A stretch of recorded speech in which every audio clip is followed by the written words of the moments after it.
Okay, since it's already a minute before the webinar has started, I suggest that all the participants can turn on their camera because we want to see your faces.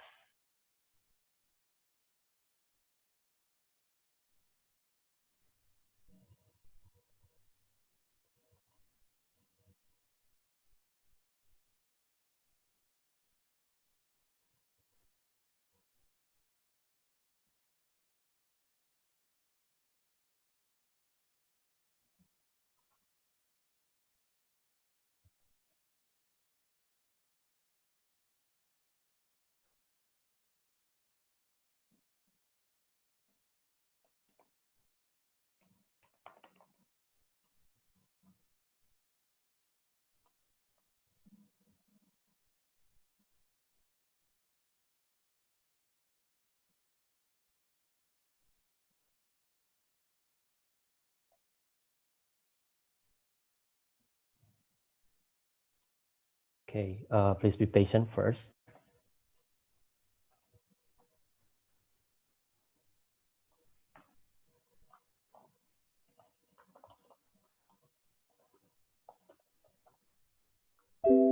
Okay, so since it's already 1 p.m. GMT plus 7, we are going to start the webinar right away.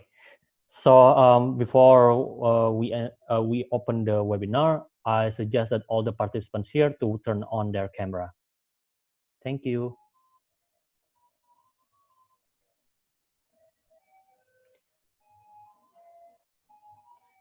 And for your information, since that we actually stream our webinar on YouTube, you can actually check it through the link that I will send. Right? Wait, I will send the link here. Yeah, you can actually access the streaming here. Seeing that our participants have exceed our expectations, so we cannot accommodate all the participants to enter the Zoom meeting. So we actually accommodate all of those who cannot enter the Zoom meeting to watch the webinar on our YouTube live streaming. So yeah, if you have friend of yours that cannot enter the Zoom meeting, you can actually share the link in order for them to actually watch the webinar. So yeah,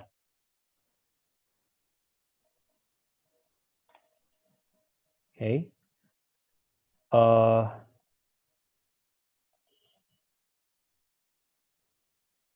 Okay, since it's already 13:02 GMT plus 7, we are going to start the webinar right away.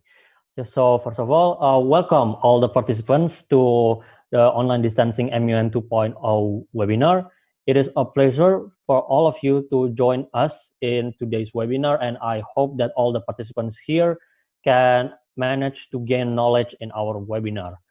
So, and again, please all the participants to turn on their camera because we want to see your faces and we want to want to know you very well since we are in online meeting and we cannot see your face, and if you turn on your camera it is really appreciated. It is really appreciated if you can turn on your camera. Thank you so much. So we are going to entertain the first session of today's webinar, which is the welcoming remarks from the Director General and the Secretary General. So we will entertain the Secretary General of the Online Distancing MUN 2.0, which is actually me, actually the moderator too. So yeah, we'll start the welcoming remarks. I'm sorry. Okay, so hello everybody. I will introduce myself. My name is Muhammad Kasugi Nurdin. You can easily call me Ogi. I'm serving as the Secretary General of Online Distancing MUN 2.0. And yeah, I actually the one that serve as the moderator of today's webinar too. And first of all, I would like to say thank you to Mr. Jeffrey Aruan and Ms. Dominique Virgil to be our speakers in today's webinar. I really appreciate that all of you can fulfill our invitations to be the speakers of today's webinar. I really appreciate it and hope that all of your knowledge that you have can be shared upon to all of these participants. And second, I would like also to give big thank you to the committees who have make the webinar to be happen, either from the Director General herself, Ms. Perling, all of the USGs of Audiman 2.0, and all of the committees. I really appreciate again that you can manage to make this webinar to be happen at the very first place. And I would like to say thank you again for all the committees. And the third one, I want to give thank you to the Audiman 2.0 official partners that I cannot name since it is a lot, for promoting our event on their social medias. Thank you for all the official partners to manage and to make our webinar to be known by all the people that they can reach out. So thank you for the official partners. And lastly, I would like to give thank you to the participants of today's webinar for attending our webinar here. Even though that it is a simple webinar, but I hope that all of the participants here can manage to gain knowledge either in regards to the social media branding or in regards to the research. And I hope that all of you can have the knowledge that you want in this webinar. And for my remarks, yeah, it's actually that's it. And I just want to give thank you to all the people that have made this webinar to be happen. And I just hope that the knowledge from the speakers can influence all of you to grow your skills even more in the future. So me as a Secretary General of Online Distancing MUN 2.0, well, like to give a big thank you again and again. I will never get tired to give thank you to all of you. And that's from my remarks, and hope that you can be entertained by our webinar today. Thank you, and I hope that all of you can be entertained. Thank you so much. Okay. So next will be the welcoming remarks from the Director General of Online Distancing MUN 2.0, and she will officially open the today's webinar. So Ms. Perling, you may have the floor. Welcome everyone to our webinar today. Thank you for making your time to our webinar. We have prepared so hard. All the committees have been working days and nights to make this happen.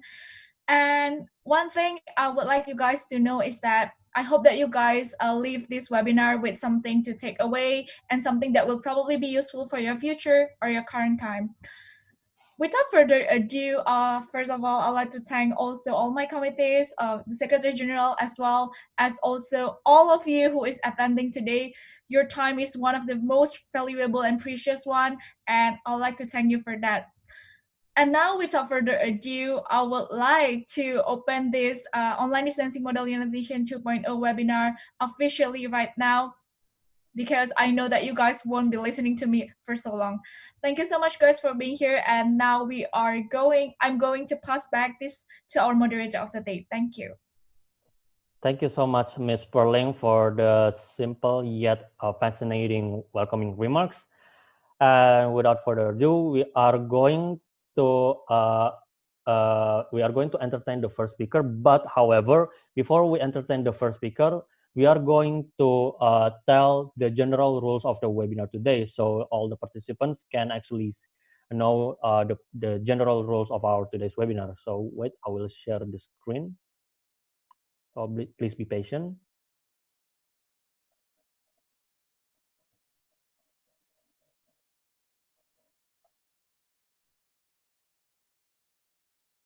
Okay.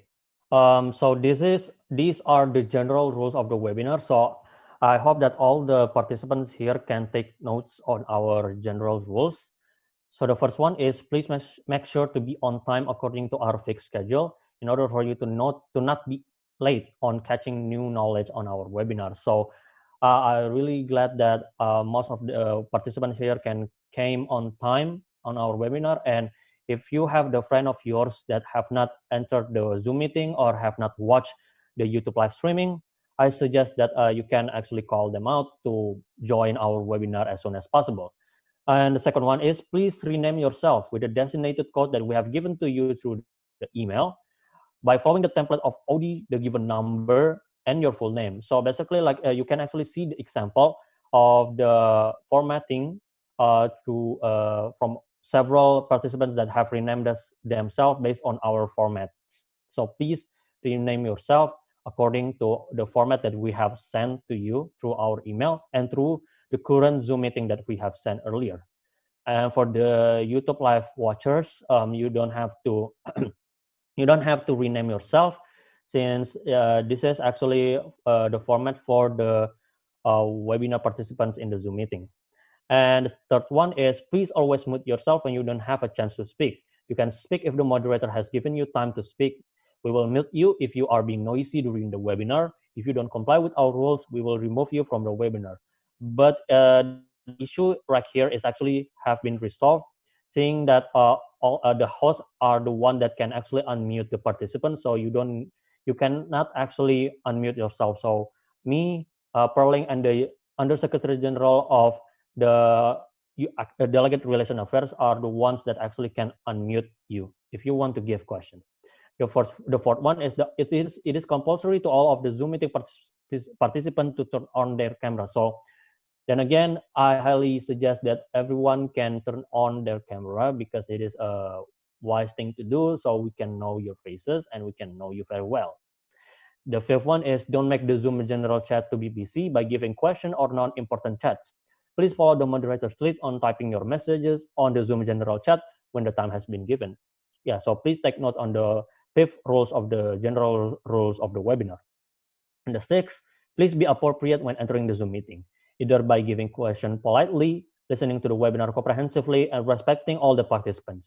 We will be firm if any kind of misconduct take place, and we are going to remove you if you disturb the webinar. So yeah, we will be firm about this matter. So please maintain the courtesy of the webinar today. The seven, we will give you the certificate if you present through the entire webinar. At the end of the webinar, we will share the attendance list to ensure that you are present in the webinar. For the individual who fill the attendance list but does not register on the webinar registration form, we are not going to give you the certificate due to your unavailable data. So please make sure that everyone that attend in the today's webinar to actually fill the attendance list, which will be shared at the very last session of today's webinar. And we will actually going to give you time to fill the attendance list form until the today's 23:59 GMT plus 7. I repeat that we are going to receive the attendance list form until today's 23:59 GMT plus 7. Okay, so I will give the remark. I will give the mark to the GMT plus 7. So please take note on the GMT plus 7, because I'm afraid that there are several people here that have different time zones, and they think that, oh yeah, the deadline will be on GMT plus 8. Turns out it's actually on GMT plus 7. So please take note on this attendance list in order for you to actually be eligible to receive the certificate. And we will actually going to share the link for the attendance list at the very last session of today's webinar. And wait, prepare some food and drinks, relax yourself, and be healthy prior to the webinar, so you can learn a lot of things on the webinar casually. So yeah, just make yourself relaxing, and I hope that you can enjoy this webinar with a fun time, for sure.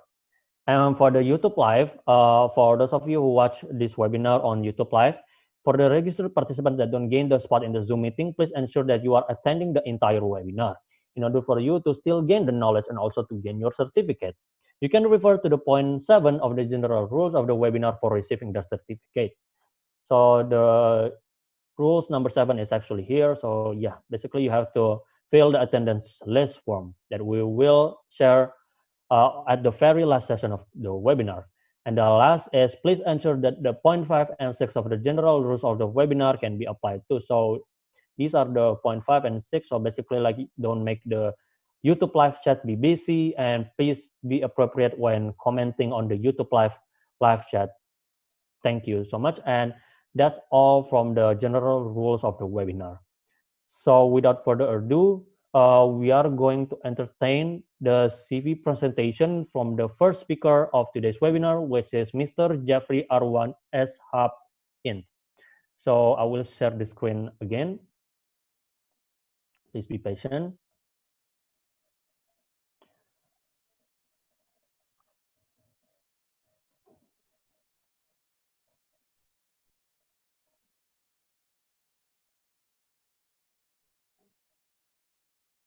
Okay. Um, Yeah, this is basically the rundown. If you want to see the simplest rundown for today, you can actually see here, and you can actually see our Instagram post too. And for the CV presentation, we have Mr. Jeffrey Aruan. He is the International Relations Bachelor degree receiver from Universitas Padjadjaran. And you can actually see here, he is the, sorry, yeah, he has the experience in junior content slash social media executive. Yeah, see, I'm sorry. He is the junior content or social media executive in the Edelman Indonesia company. And basically, his job as the junior content or social media executive is to develop and publish content on client social media channels, engage with audience through to query responses and complaint management, occasionally task with translations and others. And basically, his job is focusing on the social media, so he definitely knows a lot of knowledge in regards to the social media. And yeah, you can see here several of his experiences. Wait, okay. Seeing that somehow I'm very sorry that my browser is lagging out. Yeah, you can actually see the CV presentation. I'm very sorry. Yeah, okay. Yeah, and his education, he is in the international relations degree from 2014 till 2018. So yeah, he has been graduated from the varsity level in 2018. And his achievement in MUN is a lot. I will tell you it is a lot. So basically, this is his achievements in the MUN circuit. So basically, he was the best delegate of the historical Arab League in Yogyakarta International Model United Nations 29. Oh, I'm sorry, it is typo. It is actually 2016. I'm very sorry, Mr. Jeffrey, for the typo. And he actually received the Best Delegate Award in the United Nations Security Council in Yogyakarta International Model United Nations in 2017. I'm very sorry for the typo again. And yeah, so basically he has received Best Delegates Award for 2 consecutive years in Joint MUN, which is a really great achievement from him. And he also received double award in Indonesia Model United Nations 2018, which he received Best Delegate and Best Position Paper Award in the United Nations Security Council. And he was the head chair of the African Union in Padjadjaran Model United Nations 2019. And he was the assistant chair of the Association of the Southeast Asian Nation in Yogyakarta International Model United Nations 2019, which I actually was the delegate in that council particularly. So yeah, and if you want to actually meet Mr. Jeffrey, you can actually attend Indonesia MUN 2021. And I just want to give remarks. This is not a promotion. I just want to give you a chance. Like for example, if you want to meet with Mr. Jeffrey face to face, you can actually meet him in Indonesia MUN 2021, which will be held around January, if I'm not mistaken. And he's going to be the assistant chair of the ASEAN. Yeah, so you can actually check the Indonesia MUN Instagram page. If you want to know the information, if you want to meet Mr. Jeffrey face to face. And for the summary of the today's presentation of himself, he's going to bring the presentation with the title of Upgrading Your Social Media Game. So basically, you can actually see the remarks here, or you can actually see the general summary in the our Instagram post. Okay, so without further ado, we are going to introduce Mr. Jeffrey on the floor. So hello, Mr. Jeffrey. Hi, Ogi. Okay, how's your day? Is it good? Yeah, I'm doing great. Very excited to speak to all the friends at OD Moon 2020. Hope we're gonna have a great time, guys. Okay, thank you so much, Mr. Jeffrey. Can you please briefly introduce yourself, and can you please briefly introduce explain to us what is your presentation is all about? Okay, so short introduction of me. I am an international relations graduate from Universitas Padjadjaran. I graduated around 2 years ago. Um, I actively participated in MUN until 2 years ago, but still somehow participate in MUN until now. Although I'm getting too old for this actually. But yeah, so as you can see from my CV, I used to work at Edelman Indonesia as a social media executive. And about to talk to you guys, what I'm about to share to you guys today is how to basically do better and do more with your social media. Whether it be for your personal branding, whether you want to upgrade the performance of your personal account, or if you want to start a business account, how can you do these things better instead of going blindly into the chaotic world that is social media? Okay, thank you for the summary, Mr. Jeffrey. And without further ado, I'll give the time for Mr. Jeffrey Aruan to present his presentation. So, Mr. Jeffrey, you may start sharing your screen. All right, thank you, Ogi. So, good afternoon, folks. Welcome to a 45-minute session of me speaking like I know what I'm talking about. Because, spoiler alert, there's no right or wrong in social media. There's no absolute rule that this is going to succeed in social media or not. So, please consider what I'm about to share to you guys as just a very general step by step measures that you can take in order to at least ensure that you're not going into this chaotic social media world blindly. Now, um, before I worked at my previous job, um, I often question myself about basically what do I usually use social media for, right? Now, usually we do it to just share contents, right?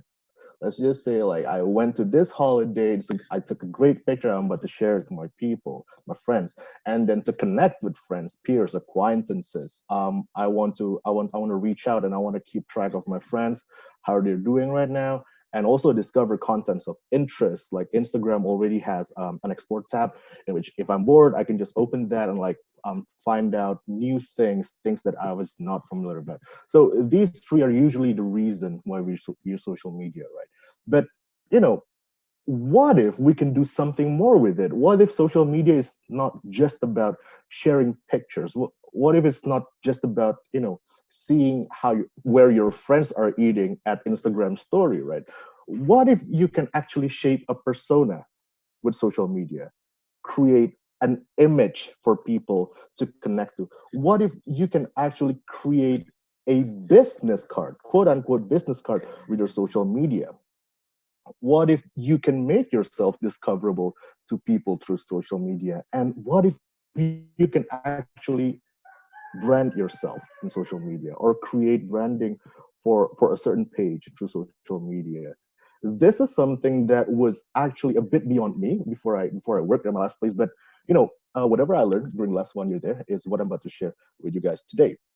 Now, branding is something that brands do, right? So that made me think, what does brands do in social media usually? Well, again, they create an image. They want to create a perception for you to see who their brand are, what their brand stands for, right? And then they want to position their business and products. They want to make sure that you as the audience knows that their products can solve several problems here. They want to position their products as something that will solve your problems. They want to engage with users. They want to, like, for example, like receive complaints and receive feedbacks. They want to engage with people. And lastly, of course, they want to lead the users, people who see their social media accounts, to conduct purchase, to purchase their products, their goods. And what can you do in social media, right? Firstly, you share photos and videos. You share Instagram stories. You share tweets. You tweet your opinion, right? These two things basically create an image for you, right? Pictures that you upload, the stories that you upload, the tweets that you post, that creates an image for you that positions yourself. For example, if you tweet a lot about political commentary, you're positioning yourself as a political expert, so to speak. if you're posting a lot of music related, music cover videos on your Instagram, you're positioning yourself and you're creating an image as a musician, for example. You send people DMs, you retweet people's tweets, you like people's images, and you comment on people's tweets. You're engaging with people through social media. And basically you're trying to make people buy the image of whatever it is that you're branding yourself as. So if you compare these 4 points side to side, as Barry Feldman said, you, my friend, you're a brand, and whatever brands can do, whatever branding, marketing efforts that they do, you can also do. You can also do those efforts, and make yourself into someone, just like what brands did, what brands do.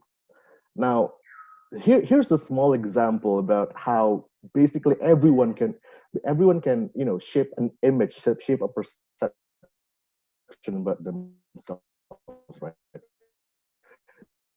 This is on my Instagram page, and if you see, passionate musician, okay, that I love making musical covers. I'm someone who's probably gonna be excited if I get featured in Indo Musikgram, like an Indonesian social Instagram account that features good song covers and whatnot. And that's your impression of this Jeffrey Arwan is gonna be. But if you see this Jeffrey Arwan instead of the first image, you'll get the idea this Jeffrey Arwan is not a musician. He is someone who's really passionate and quote unquote addicted to MUN. That even 2 years after his graduation, he's still speaking at an online MUN and still wants to chair at another MUN. So see, I did two different images. I shipped two different images for you to try to see, here. And though this is very rudimentary and this is very basic, but this is something I want to share with you all, right? You can actually see, the difference of the image that you can create for people to see. Now, after that, during this presentation, we're also going to discuss the best practices of branding efforts, not only personal branding but also business branding. And the two examples that I'm going to take to show you these best practices efforts are two business of a good friend of mine, a very talented, creative person who has a really amazing business mindset. Joviana Henza from UI. She also used to actively do MEN. And we're going to discuss how Bread and Hurrah Hurrah Hooray shows the best practices of social media game, particularly on the business side. Now, so the question is, how do you, if you have established that you're a brand, how do you do branding? Right. Now, firstly, you have to decide your goal. You have to decide, if you want to brand yourself as something, you have to decide, what is the thing that I want to brand myself as? What kind of personality and facade and perception do I want to impose on myself so that people can perceive me in that way, right? And that will, and after that, after you establish that, you will then want to set a course of action. You will want to, okay, so I know my destination, so how am I going to reach there? And after that, it's a lot of question marks. Because just like I said in the beginning, social media is not something, it's not a right or wrong situation. There's a lot of retracing, reanalyzing, repurposing, and rethinking that's going to happen. And that falls on this third point before eventually profit, before eventually you consider yourself to be somewhat successful in your branding efforts. You see your accounts growth and everything. But almost all of the time, we're gonna be stuck at this question mark point, right? Before I worked at my previous company, I had an idea to like do a bit of branding to my Instagram account. I want to reshape my Instagram account into something, right? But I was stuck here because I had a very vague idea of who I want to be on my Instagram account, and then I made some efforts, but I got stuck here because I was not sure that is this working, is this not working, how do I consider it is working or not. So firstly, you have to decide your goal. If you want to do personal branding on yourself, if you want to start a business, social media business page, and market that page, you have to decide your goal. Determine who that page will be. Right. You have to think about uh, you have you have to think about what kind of image you want this page to have, because essentially branding is basically trying to push an image or facade or perception into something for the audience to perceive, right? So before we do anything, before we create any strategy, we need to get a clear idea of this image that we want to show. So a way to do that is you have to pick a field, right? Pick a field. Like, what field do you want to be perceived as a someone at? For example, if you want to be perceived as a social media creative copywriting consultant, for example, a social media expert, um, you can check out these accounts. These are examples that I put in order to show you what branding in this way is going to be. For example, on Instagram at the branding Harry, this guy makes carousel posts, like a multi-image post, um, detailing step-by-step actions on how to do several particular actions on social media. Constantly posting this will make you be perceived as a social media consultant, for example. Are you Do you want to dabble in history? Are you a history buff? On Twitter you can check Mazzini underscore GSP. uh, are you a political writer or observer? On Twitter you can check at Connolly AL, right?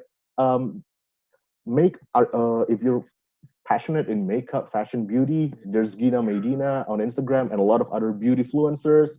Uh, if you want to dabble in photography, videography, aestheticism, design, Raju Radzi is right there in Instagram, humor, or basically anything else, right? But you have to understand what you want people to see. You have to understand the field that you're going to dabble in. And whatever you just pick, whatever field that you want to get into, just make sure that you're really good at it. Okay, just make sure that you're really proficient with it, that you really want to learn with it, and you want to commit with that field. Why do you have to pick a field instead of going out blindly? Because people like to be able to know to expect something. Okay, people want to be people want to be able to go to your account, get a glimpse, and quote unquote decide who you are and whether you're worth following. Is what you're standing for, are your contents something that I will want to follow you for? Is it something that I'm excited about? Would I want to subscribe to you by your content accounts? Therefore, consistency is key, and pick something that you're really proficient at and you want to stick with all the way. Now we're gonna talk about niche, right? Niche is basically, more specific. Niche basically means something more specific than the general field. Um, Basically, niche means about, let's just say that you want to brand yourself as a joker, right? You want to brand yourself a comedian. You want to make a comedy account or something. So a niche means you have to decide what kind of comedian are you. Um, who do you think your audience will be? Which audience are you targeting? Um, what kind of comedy do you think a particular audience was gonna like? So that's it. You have to pick a niche in order to make yourself even more, ex, expected, that people can expect more, can expect more from your account.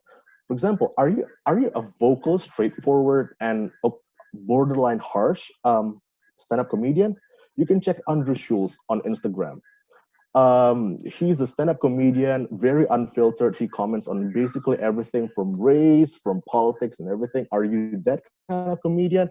Are you a satire, political joker, or comic writer? You can check the Nip at Instagram.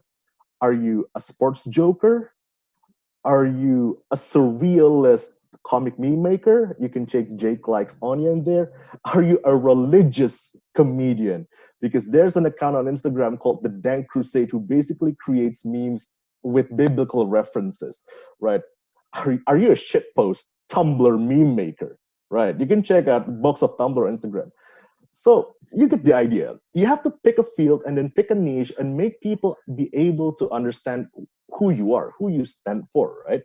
And is it if it's exciting, if whatever you stand for exciting, they will follow you, they will subscribe to you, basically, as long as they know what you are.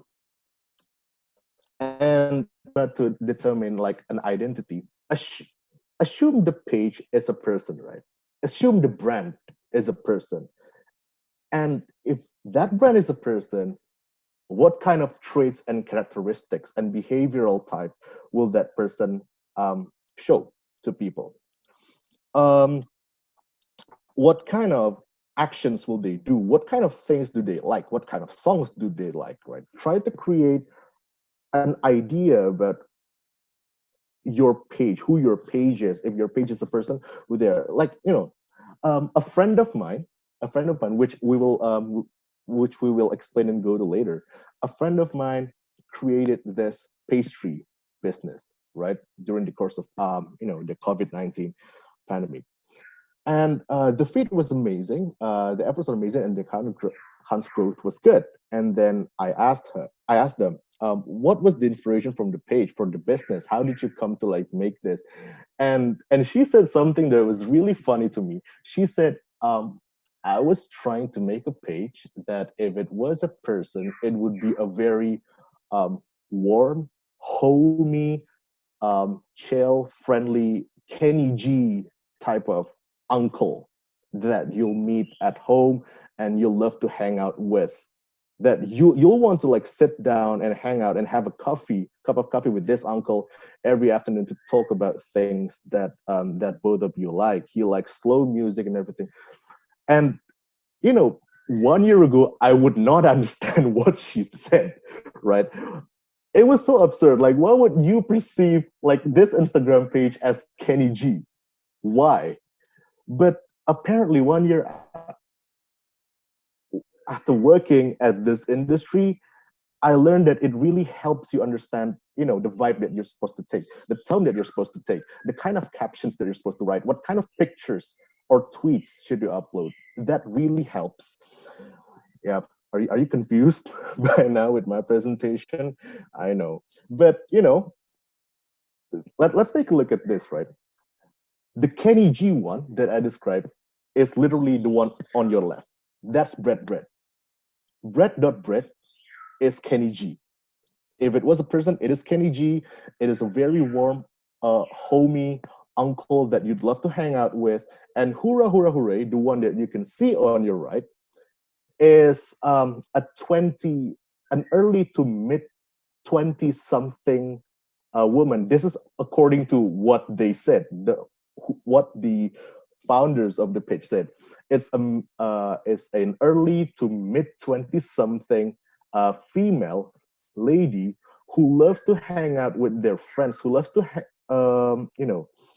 go out at night, be crazy, do stupid shit, scream and have fun with their friends. So very extra, uses makeup everywhere, but very warm and very fun to hang out with. And um, when she described those traits to me, I immediately get the sense that yes, Brett is a homey uncle. Brett, if it was a person, is very homey. Look at the very simplistic color palette, right? It's white, it's nude skin, it's brown, it's yellow. It's very simplistic, it's very relaxed. If you see the captions, very simplistic, very chill. It doesn't force you to hey, here's my product, buy my product. It doesn't do hard selling. It's literally a very cool, relaxing uncle. Hurrah, hurrah, hooray. If you look at the color palette, it's very bright. It's very, it pierces your eye. Very, very expressionistic, very exciting, very hip, but very warm at the same time. So these two pages really understands who they are, right? And when my friend started this account, they decided that the field of business for the field of these two pages are going to be business, obviously. Pastry business for bread of bread, and the liquor business for whoever, right? But the niche that they want to put these pages in.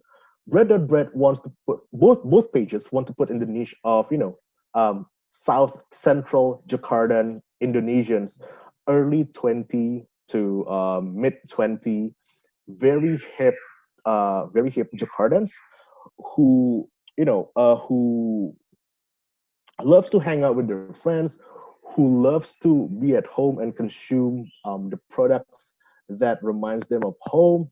And sort of, I will not get into too much detail of analyzing the niche analysis for these two pages, but what I want to show you is these pages really know who they are, because when it was started, the creator literally created a persona, an idea of if this was a person, who they will be. I will not get into too much detail on it because they'll be very deep and very and very confusing.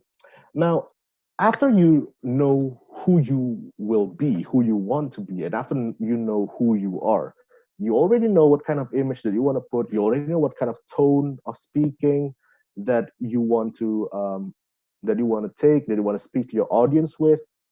Now we talk strategy, right? When we're talking strategy for social media, there are three things that you have to consider all at once, namely audience, content, and channels. And then you'll think about growth strategy as well. So after you've established who your audience is, what your contents are, what your channels are going to be, you have to think about how to make sure your account grows, right? And then after your account grows, you have to evaluate your contents, right? Evaluate your performance. Is your account growing? Am I doing the right thing with this? What can I do better? And after that, and basically, as I said before, audience content channels, they're inseparable. And after that, we do it all again, right?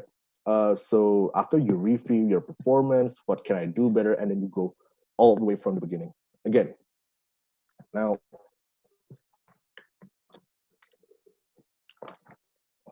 let's talk about audience content and channels, right? These three things are very interlinked. Okay. Let's understand first. The audience is the people or users that you're targeting, the ones who visits your profile, right? The ones who engage with your posts. Content is basically the things that you post, and channel is the social media where you're prioritizing your efforts of branding, marketing, and basically all of your efforts.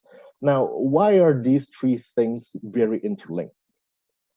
Okay, let's think about it this way: the channel selection should depend on your audience behavior, right? And also your competitors, and also your content type. Why? Um, if your audience are, for example, early to mid to late 20s people, maybe it would be better for you to focus on Instagram and Twitter, because that's where those age groups mainly, lie and reside. If you're targeting, 40 to 50 years old, maybe it will be better for you to focus on Facebook, because that's where they lie.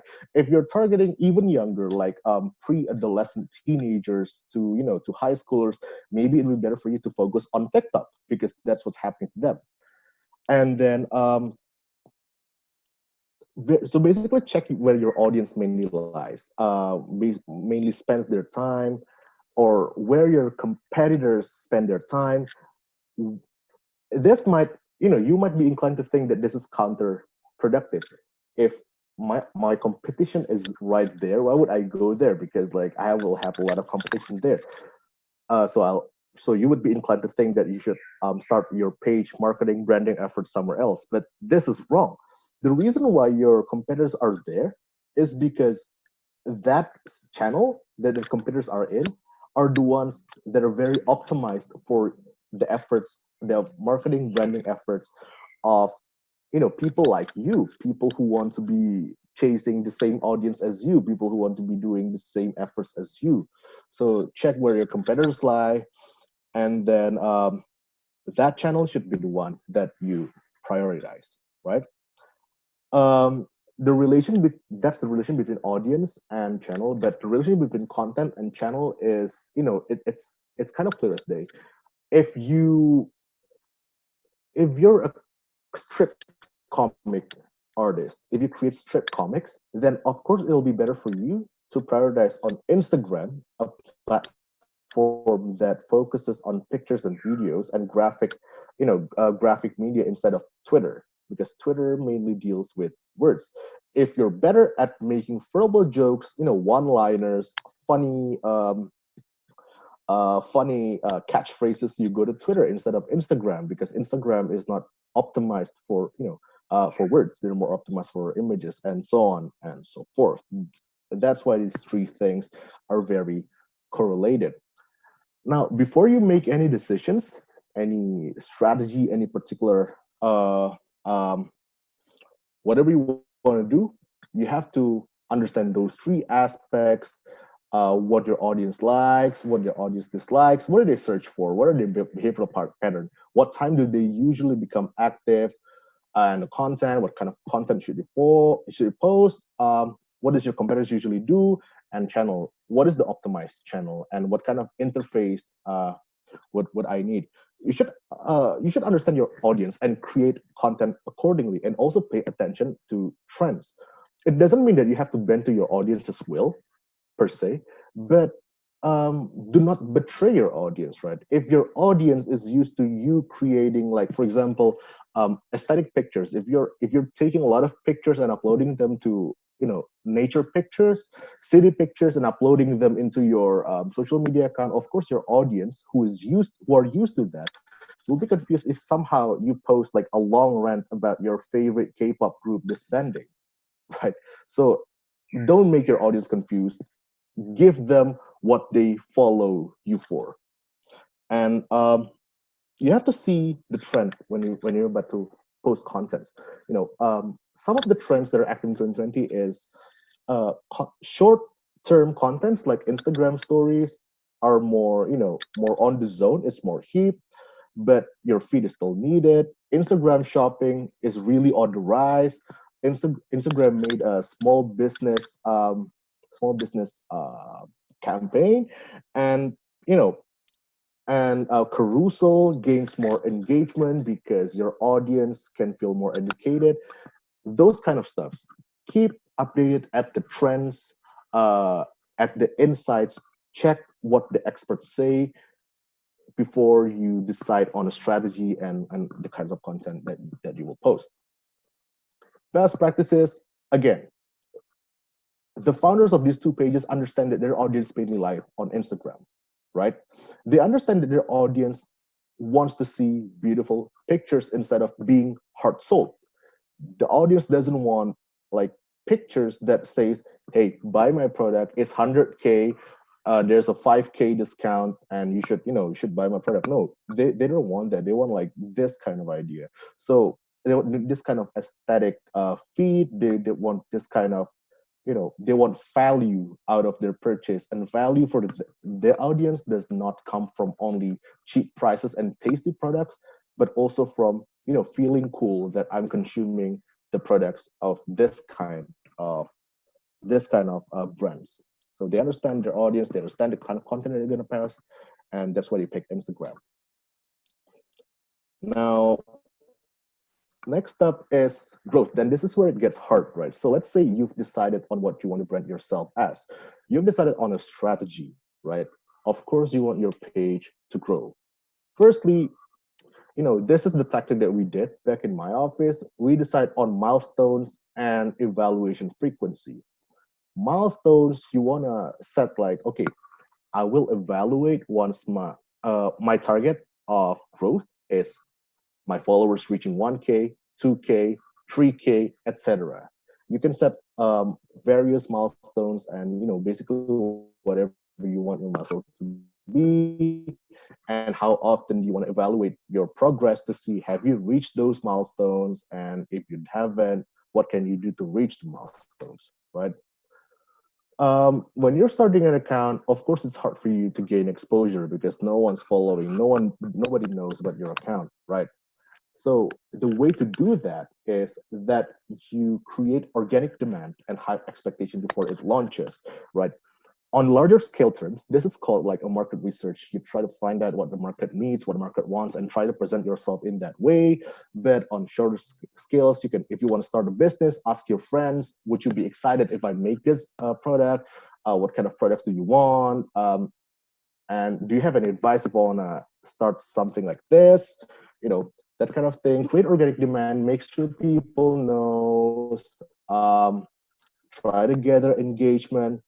For example, like cooperating with a more established account to engage with to share your contents, endorsements if you wanna spend money for your accounts to grow. And also, other than engagement, you can also use hashtag. You can also try to hack the Instagram algorithm to make sure your account grows. Make sure that you use the right hashtags that your audience will be excited about, so that your posts have bigger chances of showing up in your audience's explore page. And there's also the advertisement tactic, but since this requires money, usually, except if it's for a very large brand, we don't recommend this because unless you really want to invest money to improve your brand's visibility. But in the end, the word of mouth and natural impression is still the best. Therefore, you want to focus on the engagement and hashtag part. You want to focus on people sharing your contents to their accounts for their audience to see. You want to focus on your people opening explore page and seeing your content. Hey, that's cool, and they follow you. So yeah, natural impression and word of mouth. Best practices again. These two accounts, like I've described before, they created organic hype. The founder talked to people and try to find out um, the kind of products that they will want, the kind of feed that they will want, and then the owner requested people to share the contents to their friends' Instagram accounts and whatever. So visibility is improved because people share the contents, and people want to share the contents because the contents are cool, because the contents are shareable. If Imagine if the picture in which if the picture of the number two picture is just a large giant cake with the price of 115K, order now at this number, people will not want to share that, right? So making the content shareable is also one of the ways to get through you know growth. And then after you decide on a strategy, that's when and then you evaluate your contents, right? You analyze the performance with regards to the milestone, learn your best practices. What kind of content should I post? What kind of contents provide me with the best engagement and visibility? Are your strategy working? You check the amount of engagement, the amount of likes, comments, and whatever. You check the types of engagement because retweets have bigger value than likes, because retweets, ensure that tweet is being seen by, the audience of the ones who are tweeting, but likes doesn't, that kind of thing. And also followers number. How big does your followers number increase, right? There's this thing called engagement value that I will not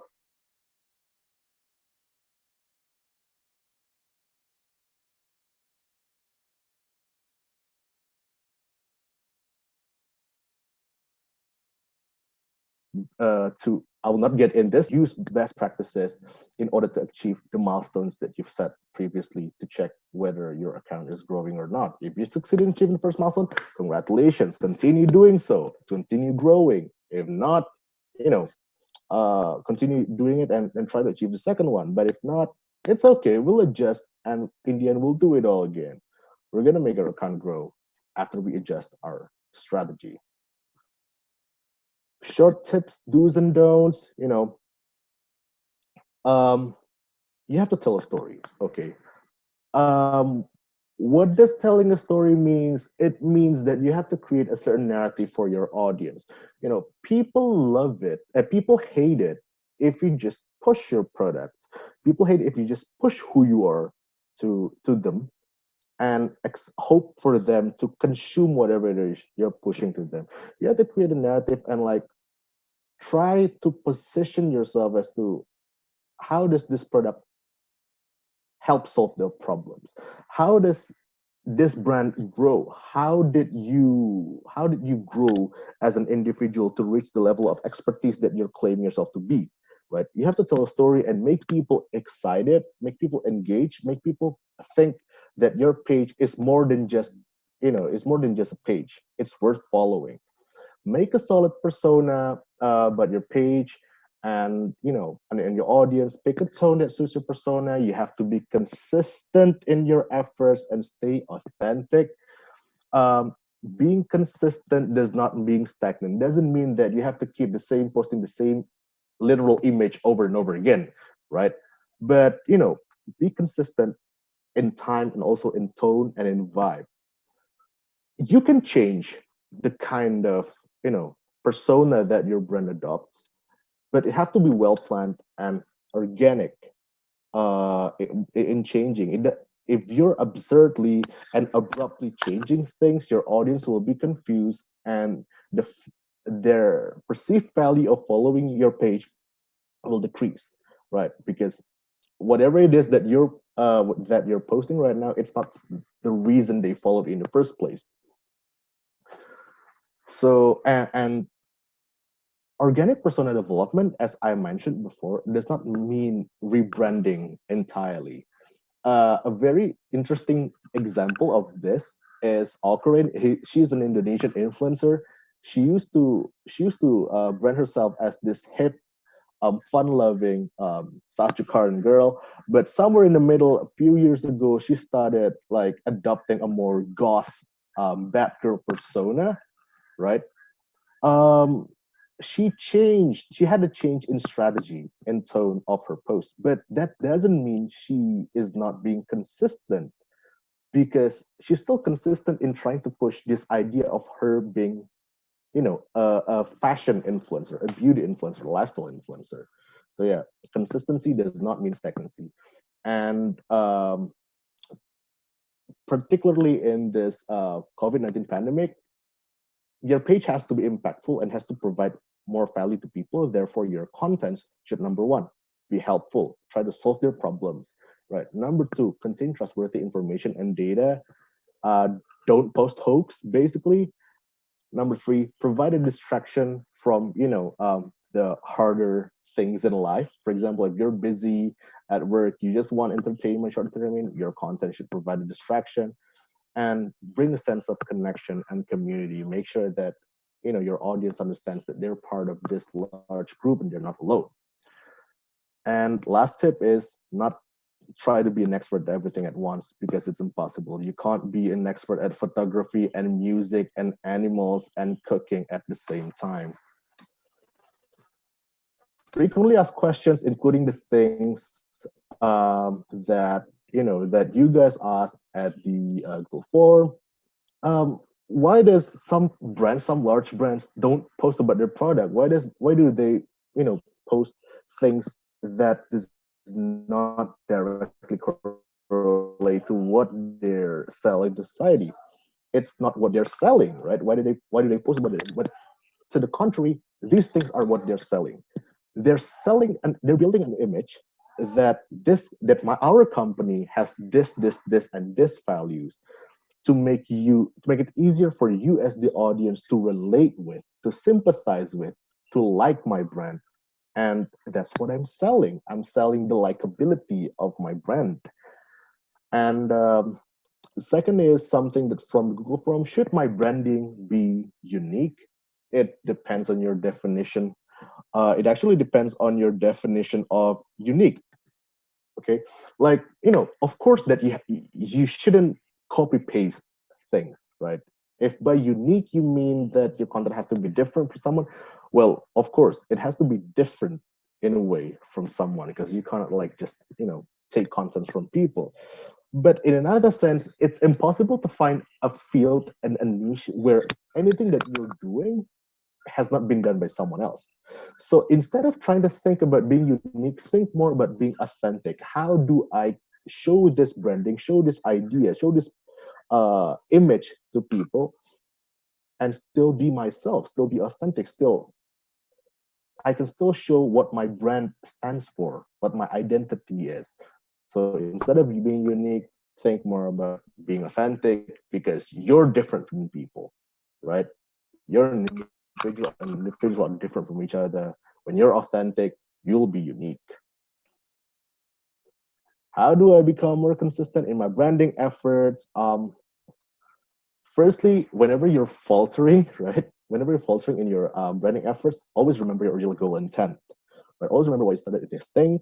And in order to make it easier for you to be consistent, set a content plan, set a schedule. Where are you going to upload these things?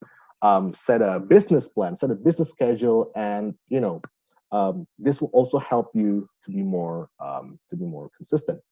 And lastly, make the experience as fun as possible. Engage with people. Make people want to engage with you.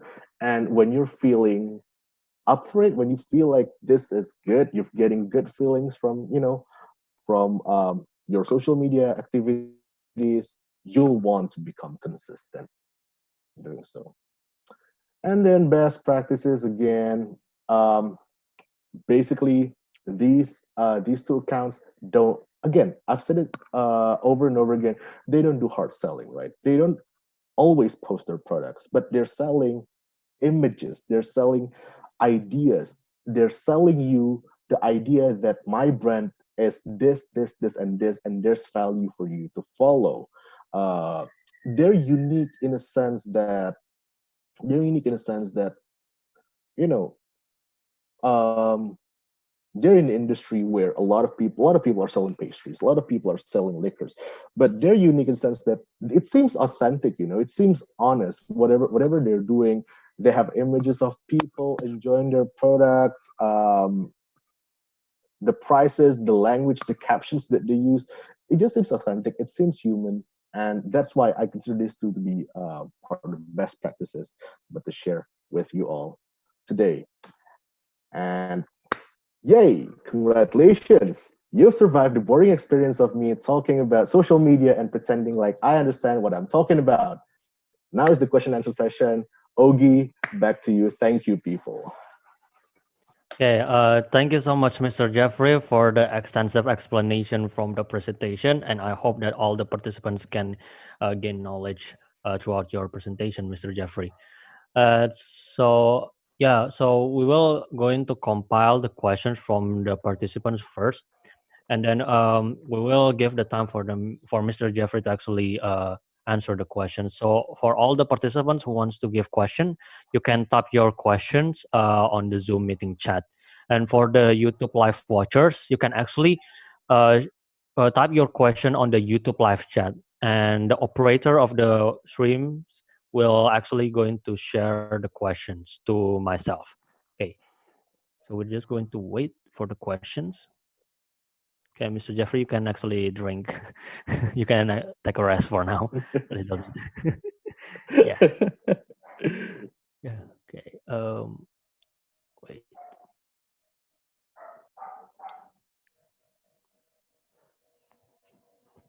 Okay. So please be patient while we are still receiving questions.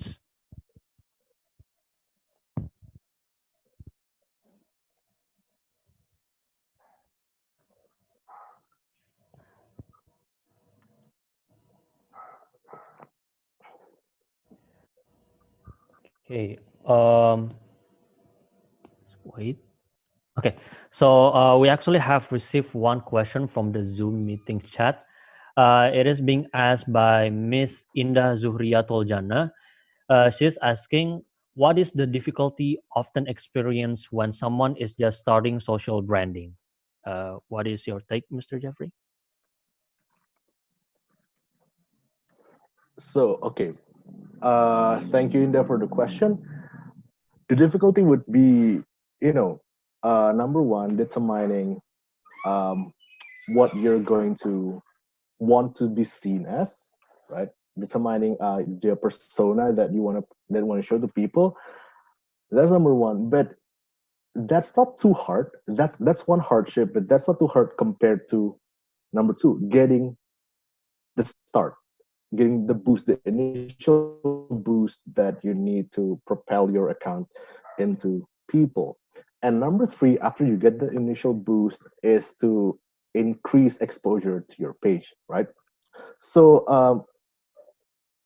how am I going to handle these three things? Is number one, make sure that the persona that I'm about to show to people is something that is already solid. I already have a set of offerings, a type of content that I'm going to make my brand is known of, and as it's going to be as known as, and so that will help me in making strategies in the future. And number two, for the start, to kickstart your account, um, my advice on this would be the same as what my friend shared with me, that I've shared with you during the presentation. Try to create organic hype first. Try to ask your friends, are they excited about the prospect of you creating this particular social branding, this particular business, and whether they will be able to help you with sharing your contents and increasing visibility towards your account. And number three, after that initial boost, how do you make the growth consistent? My advice to you would be to try to be consistent at your growth efforts, namely be consistent in posting. Consistent posting means more chance of your images to be shown at your audience's explore page, right? So that will help you with growth. Try to learn about your audience behavior. What hour are they active in? Post at those hours, and it'll give your page more bigger probability to be featured at their explore page or show up at their timeline, therefore also giving you a bit more probability of growth. Now, those three things, right? Those three things are mainly the hardships of starting new branding efforts at a page. A fact that social media, like I said in the very beginning, so there's no right or wrong in social media. There's no guarantee that something will work in social media. So the main hardship is no matter what your efforts are, you might just fail. No matter how bad your efforts are, somehow maybe you'll succeed, right? I mean, we've all seen people who people whose social media actions are questionable, but still somehow they succeed.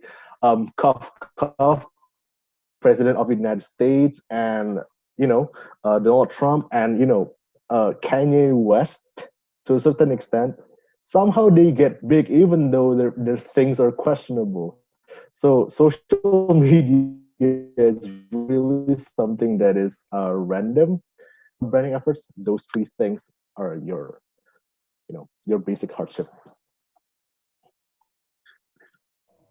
Okay, thank you, Mr. Jeffrey, for for answering the first question. And we actually have received one question from the YouTube live chat.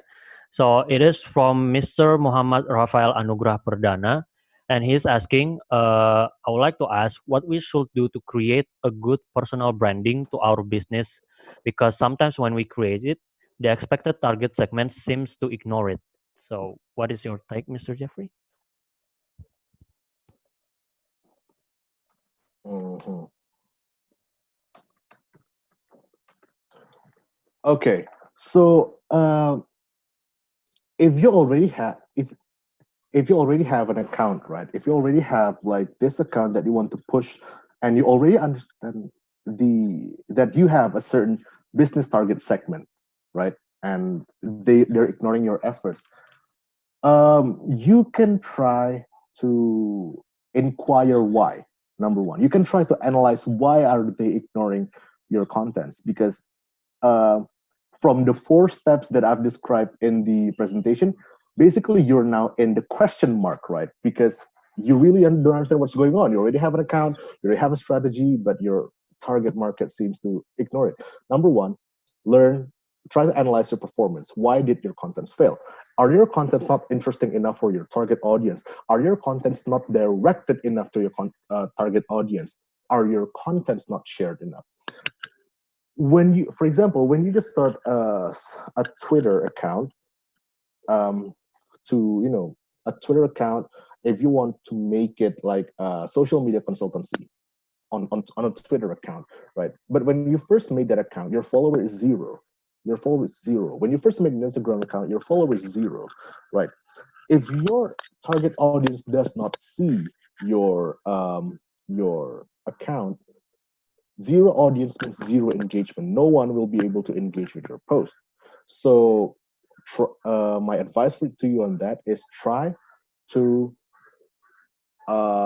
inquire the accounts in the target segment, in the business target segment, and try to get them to engage with your account. Try to get them to see your account first. Reach out to them. If they want to share your account, then they share your account. If they don't want to share account, if they deem that your content are not shareable enough or worthy enough for engagement, and then you ask them why it is not, and you try to analyze those feedbacks and reshape your strategies from the get-go, right? So those are two of my advices for you. Number one, if your business target segment seems to ignore you because there are no engagement at all, try to get people to engage with you, right? Try to get people from your business target segment engage with you. Pitch your product to them, pitch your profile to them, tell them about, hey, I have this account that maybe you'd be interested in because you're part of my target business segment. Would you mind taking a look at it? Are you interested? Right. That's number one. Pitch it, engage with people, try to get to see your account. Number two, if you've already pitched to them, if they've already seen your account, if your account already has visibility, but it seems like people are not interested, then try to analyze why people are not interested and try to reshape the strategy for you to create better marketing or branding efforts for your page. Okay, thank you, Mr. Jeffrey, for answering the question. And we will take one question from the Zoom meeting chat. So, wait. Okay, so I think, I don't know if it is interesting or not, but it is, yeah, it is, for me, like, it is one of the top question for myself. It is being asked by Miss Alisa Rahma. She's actually asking, do we actually need to buy follower to gain trust from people in our beginning? Because people tend to consider the following number. Because, like, for myself, I actually like consider the followers number is either important or not. So, what is your take on that, Mr. Jeffrey? That's a really interesting question, actually. So, like a short story. So, me and my friend, during this pandemic, me and my friend decided like it would be really fun to create a social media account for memes and jokes, right, on Twitter. And we actually had a debate about this. Do we actually need to buy followers for initial growth? We decided not to. Okay. We said it not to, and I will talk to you about how we came to that conclusion. Um, of course, some people will want to see your followers number, right? If you're famous, people have more chances. People have it's your account has bigger chances of people wanting to follow you. But it actually depends on what your goal is. Okay, if you just want to get viral, if you just want people to be impressed with your account, and at the initial impression, then yeah, go ahead and buy followers, right? Because when people see, oh yeah, you've already got like 10K followers, maybe you're popular, right? They'll have, it'll be more likely for them to follow your account. We didn't. Me and my friends, we didn't do it because we believe that, number one, it's not in line with what we wanted to do. We wanted to create an account that organically grows because our account was not a business, right? We don't really want people to follow us just because. because it was a meme account. We want people to follow us because they like our memes. And number two, we believe that the reason why we didn't do that because we believe that organic growth that is caused by engagement is way more beneficial compared to buying followers. Yes, buying followers does not exactly cost that much, right? So there's not exactly some anything you need to worry financially from that aspect. But the value of getting followers from your engagement is bigger because like people get to see people get to discover your contents naturally. That's number two. It's basically a sense of achievement that you get, right? Number three, um why does organic growth wait, let me remember what my friend said back then. Number three, there are ways to gain followers instead of buying. You can actually create, like for example, like a Twitter bot to follow people, and hope for them to follow you back uh, when they use certain words on their tweet. This is still way better compared to buying followers because you're actually engaging with active people, right? Yes, you're getting more visibility, you're getting more audience, but the difference between this tactic, the bot tactic, and the buying followers tactic, is the bot tactic engages with real people, with people who are who are active on social media, while the followers are not. Usually, they're dead accounts, right? They're dead accounts or half alive accounts who who uses who just gives you like a number boost. And lastly, right? I'm not sure if I'm able to say this or not, but I used to deal with a client who's uh, who kickstarted one of their social media accounts page growth with buying a very big, a massive amount of followers, like a massive amount of followers, like really massive. So when you open their page, right, you'll be like, dang, they've got a massive following. They're really famous. They're really popular. But you scroll down a bit on that account, and you'll see that the contents don't gather that much engagement because the followers that they buy are inactive accounts, right? And then the excitement that you get from, oh shit, that's a very big number of followers, suddenly dies down, and you realize these people buys followers. And yeah, the excitement dies down. The impression that came from follower numbers suddenly dissipates. So based on those 4 points, um, personally, I would not encourage followers purchase, but that is a very valid point to kickstart your account's growth. So you can do whatever you want.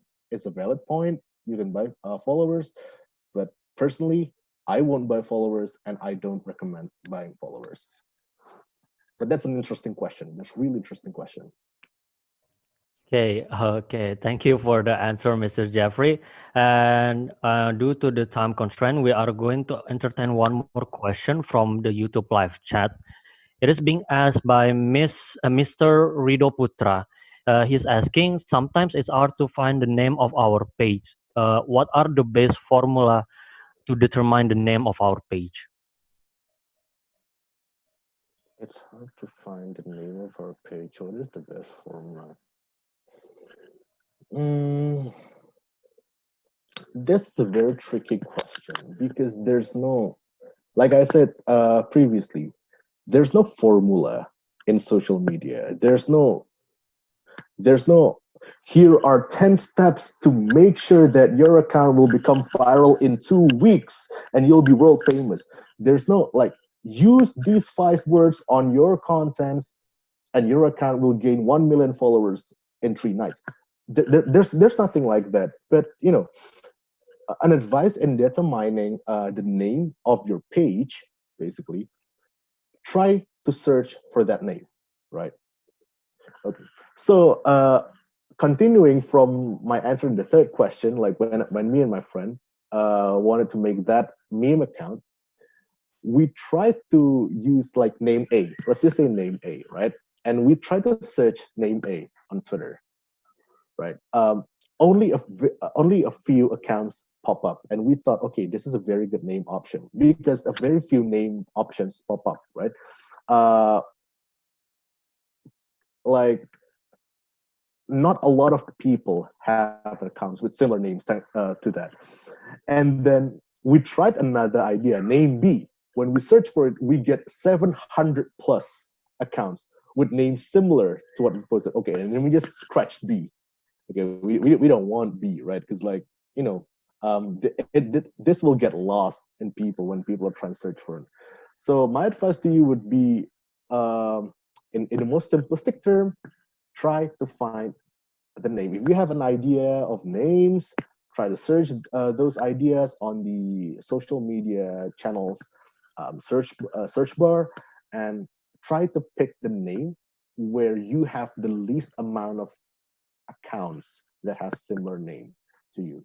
But also think about you know what kind of names you want to put. Like, for example, if you have 5 options and two of the first options are really amazing and really cool, but those two have like a lot of people with similar account names as those, and option 5 is really bad, really boring, really standard, but no one has an account similar to that, you should give more considerations to the first two, because if you really like it, right, if you really like it, then just pick those and try to fix, try to improve on the strategy part, try to improve on the growth part, try to give visibility to your account by requesting people to share your account, to check your account, to pitch your account's content on people, try to create the organic visibility to your account if your account cannot be discovered by people.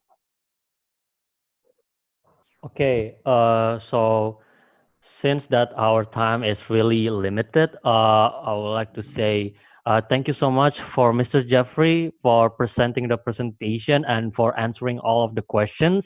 And I hope that all your knowledge on the social media branding can influence all the participants here.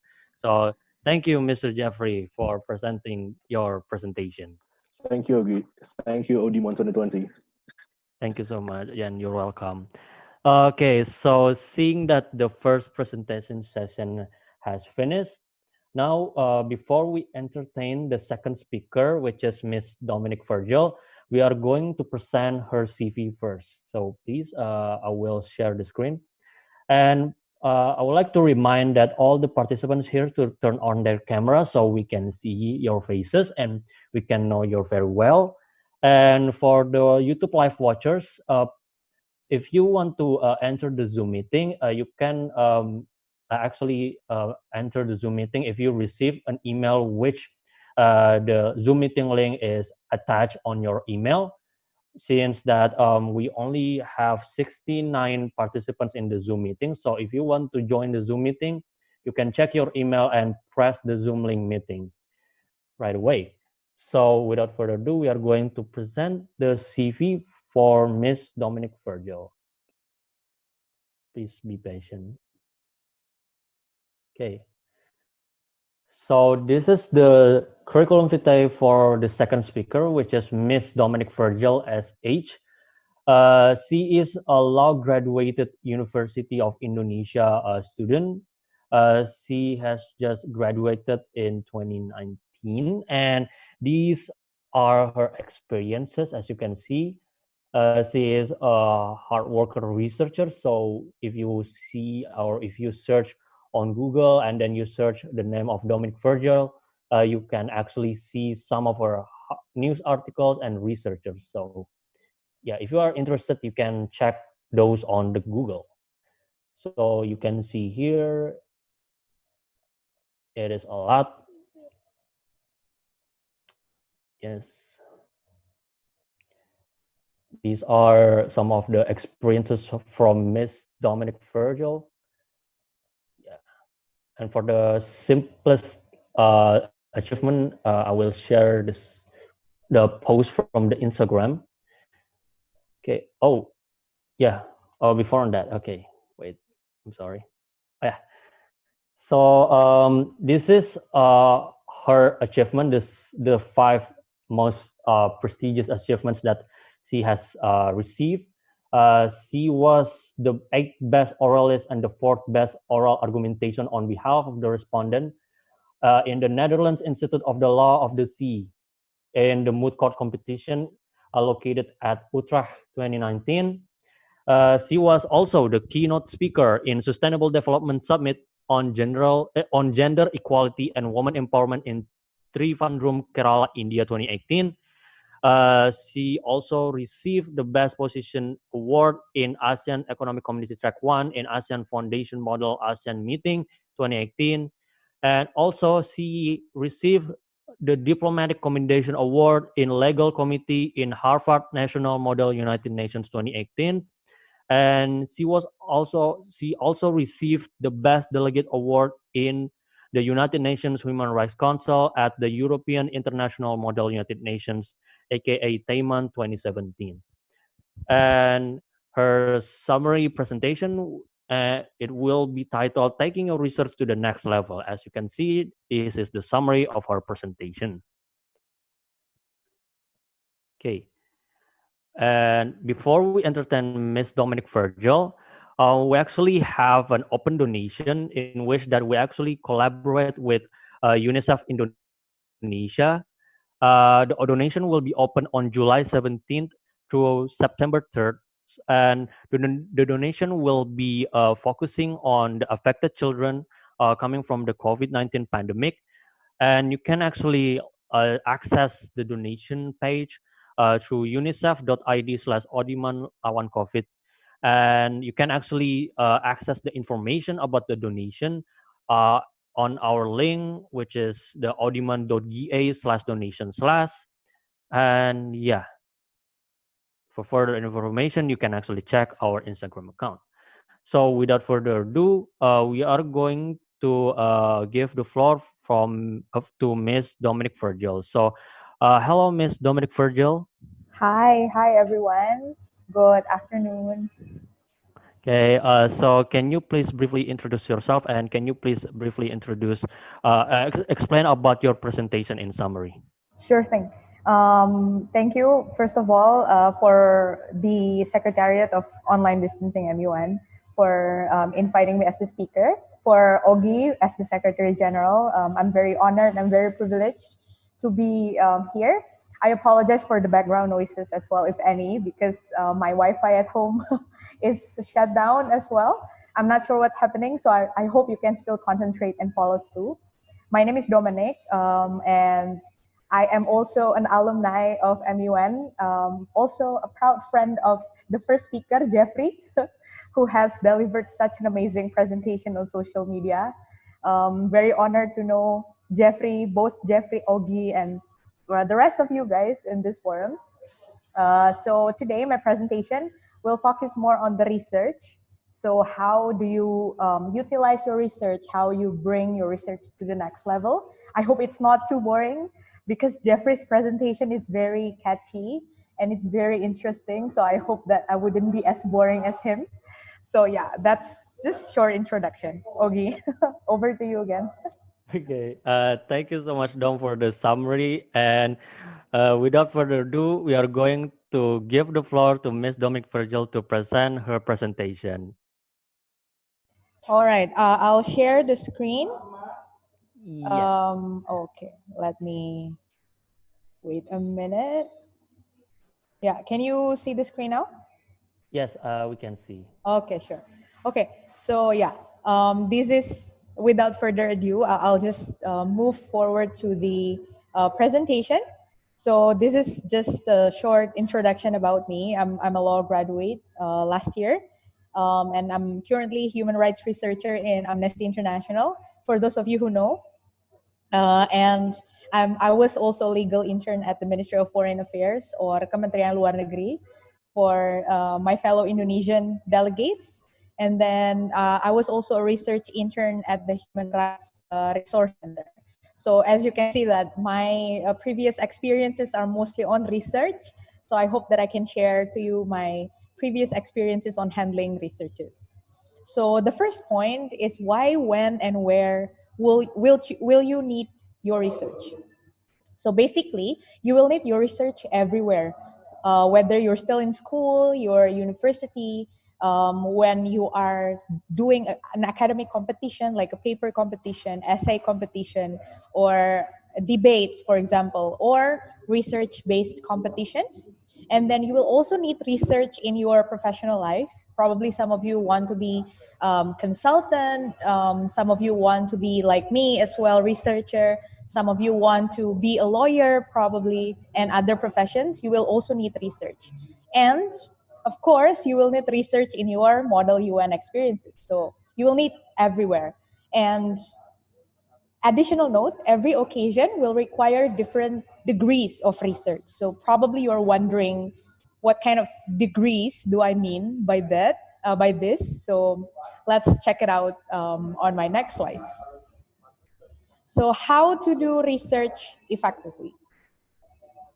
Okay, so these are the 3 points that I'm going to explain more in the next slides. So first of all, you need to know who you are targeting from the research. So think about after you do your research, where will you present the result of your research? To whom are you going to present your research results?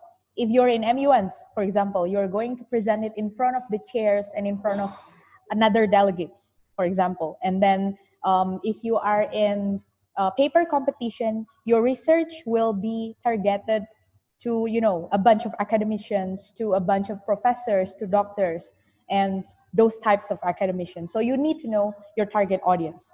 The second one, you need to know the scope of your research. What kind of end goal that you want your research to achieve. I'll explain about it later in the next slides. And the third one, try to make an outline and sort what type of information you will need to explain your points. Is it going to be very heavy on data, numerical data, for example, the percentage of something, or the political security situation of a country, or even a multimedia, a footage of demonstrations, for example, in the USA, sort of those types of information, whether it's written or whether it's something that you are going to present, audiovisual information. So these are the 3 types, the 3 points. All right, first of all, first point is your target audience or your research target. So like what I said, every occasion will have different degrees of research that you will need, which refers to what extent you should do the research, what kind of details are needed.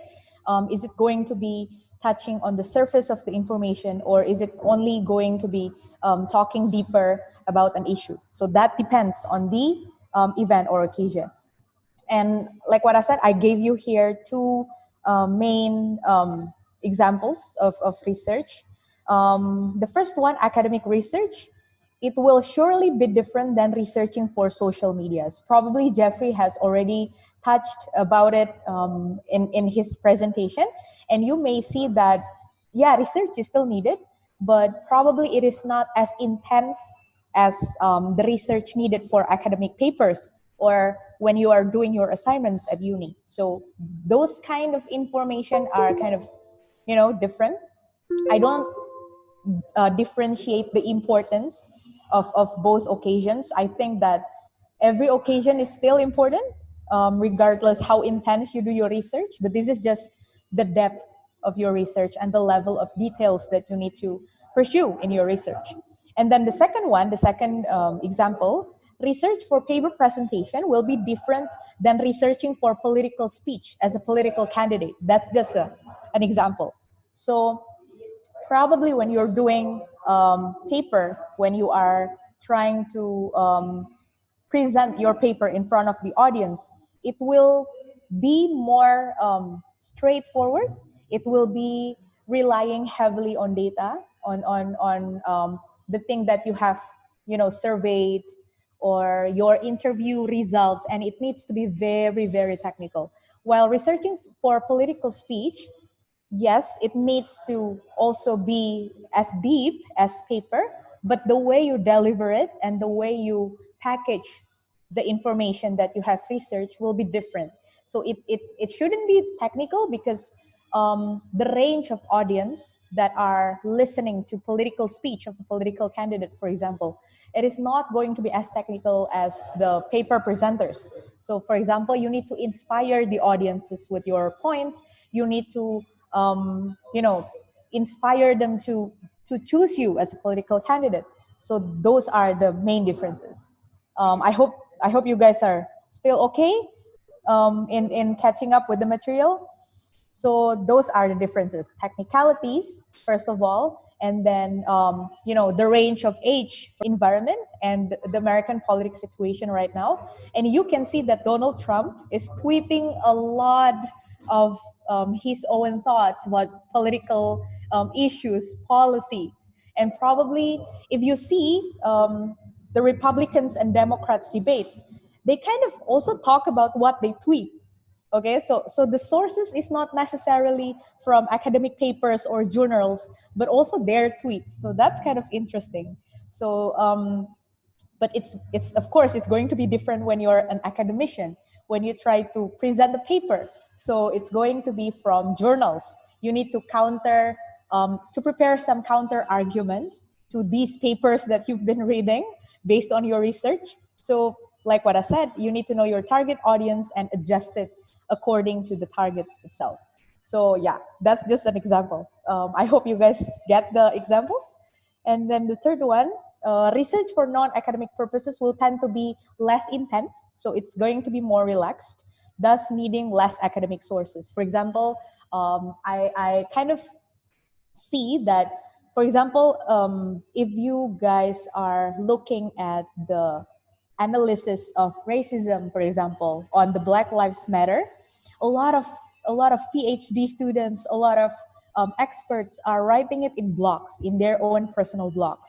So if you're happen to be in a public policy, in a political sphere, or probably in casual conversation with your friends talking about it, you don't need any technical, too technical explanation. You can just read their blogs and then you can just deliver it.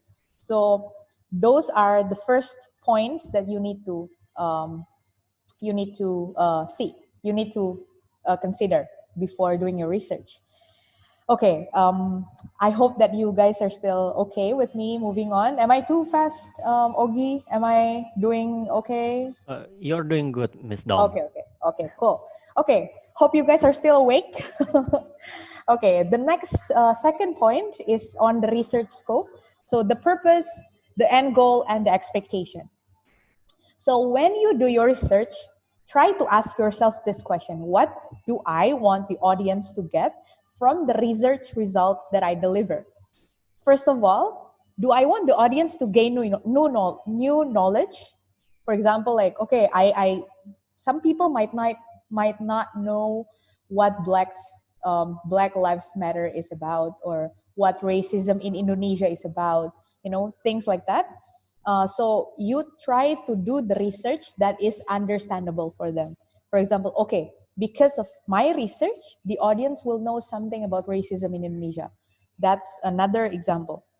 The second one, ask yourself, or do I want my research to mobilize the audience to do certain acts from your research? So my work in an NGO requires me to trigger some sort of a movement, a mobilization of audiences, of people to support certain activism, because it's activism based, it's human rights movement. So there are different purposes that you want audience to get, different takeaways that you want audience to get from your research. So you need to ask yourself that question. The second one, substantially, so we move on to the more substantial part of your research. Which particular part you need the audience to grasp? Probably the example will be during MUNs.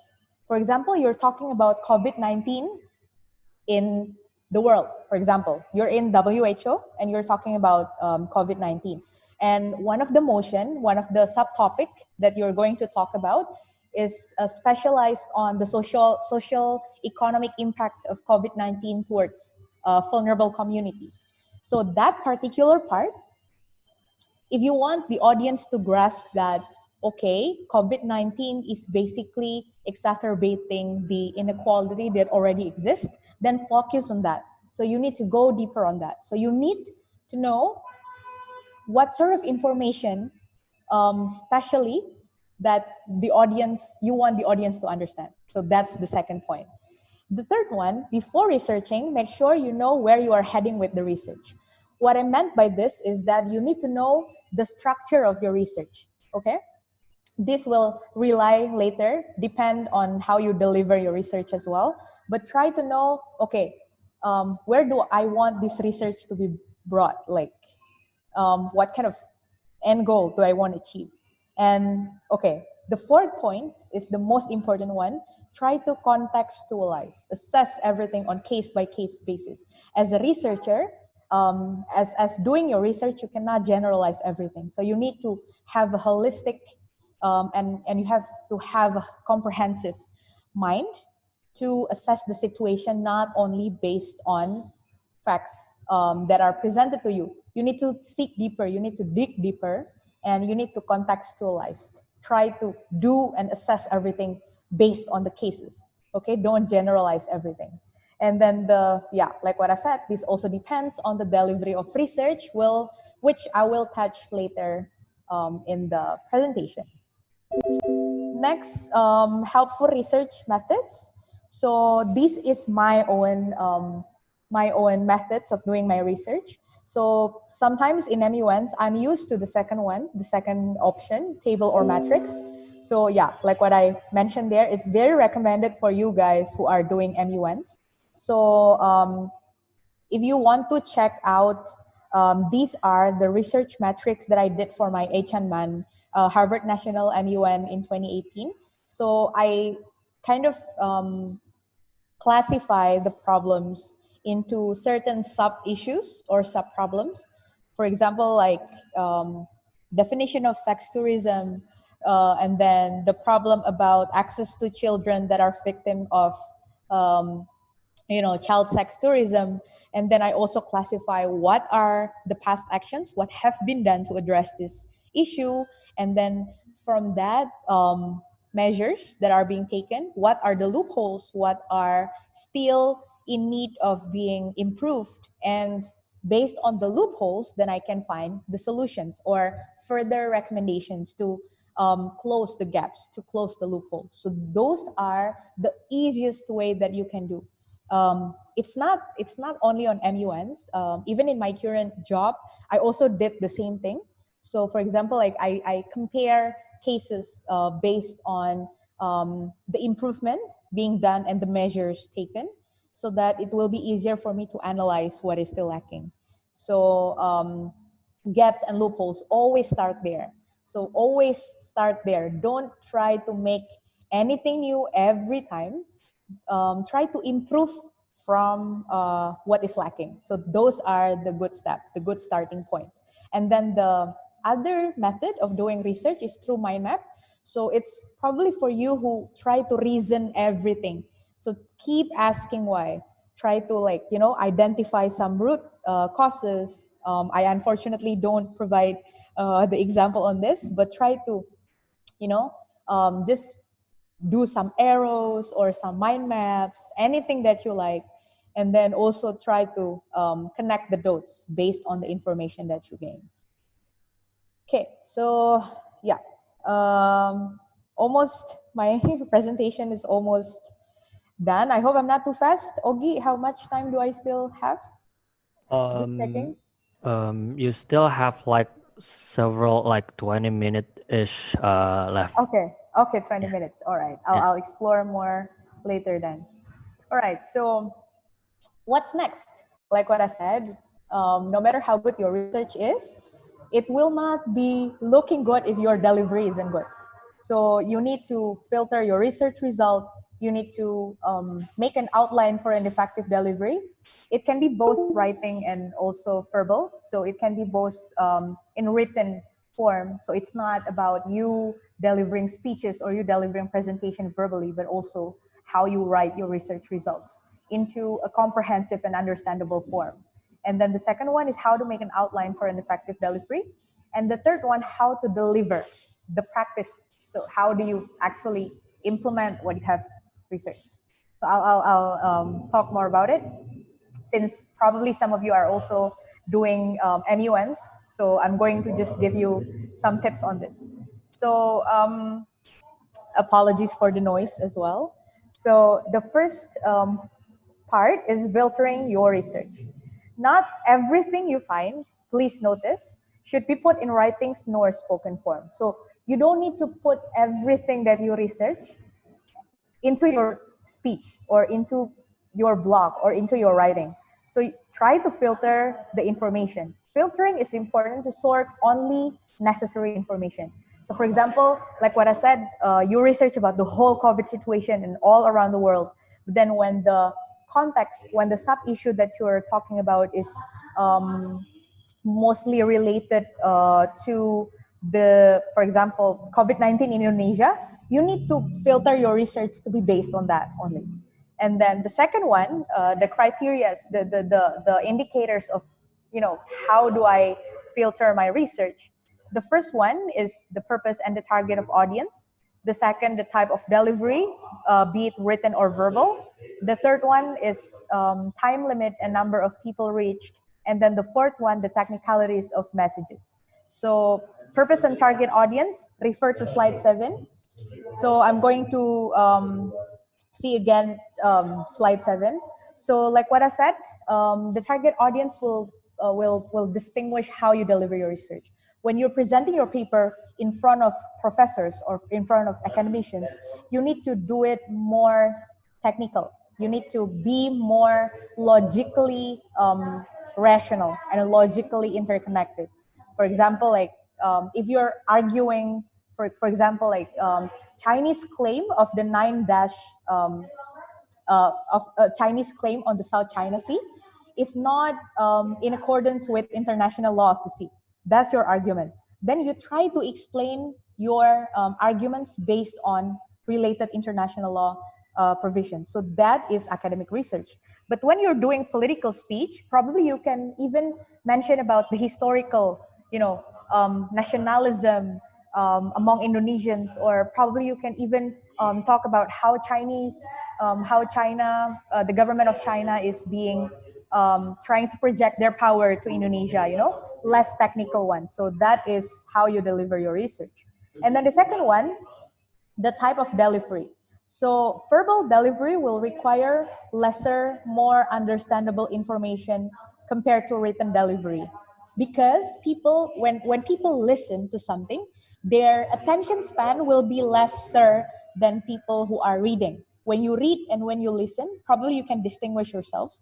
So it will require lesser, more understandable information. You need to be direct when you're verbal, when you're delivering your research verbally.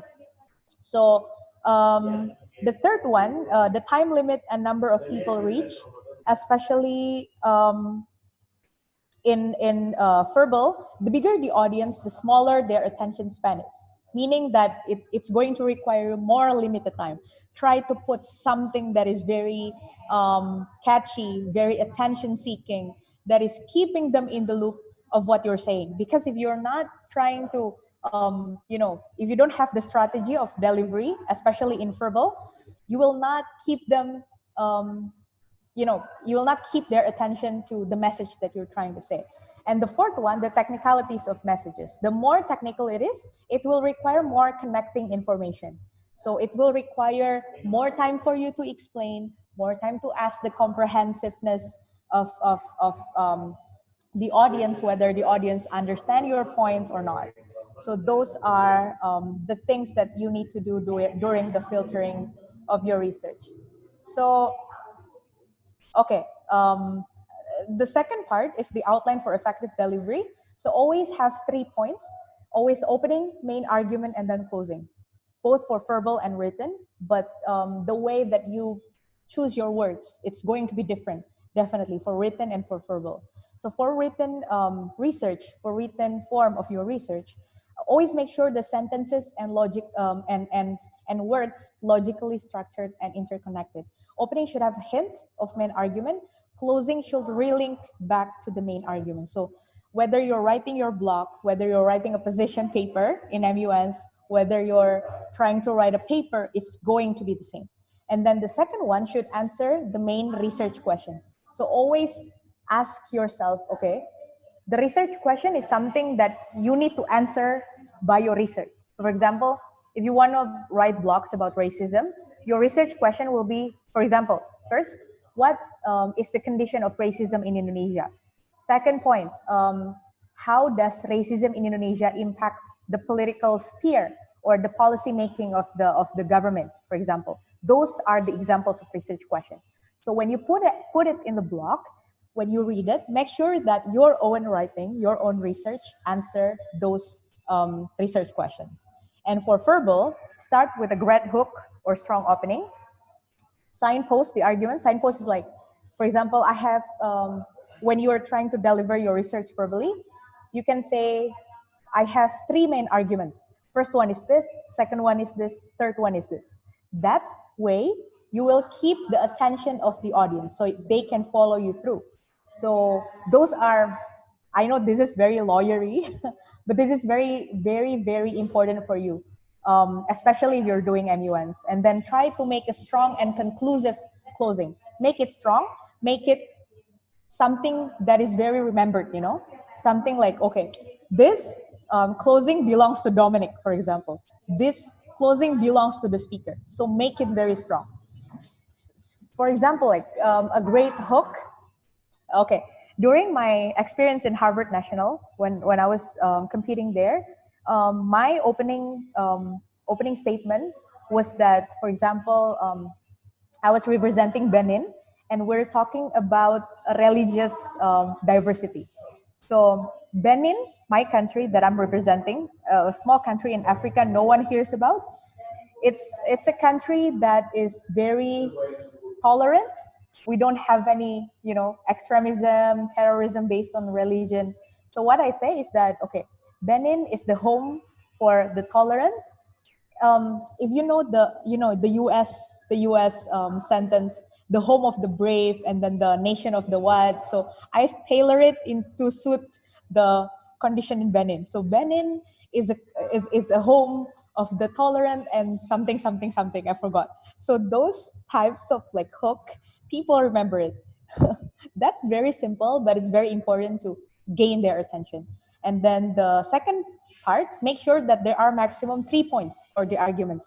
No matter how long you speak, no matter what, how long your time is, how long your period is, you need to limit the points into maximum 3 points.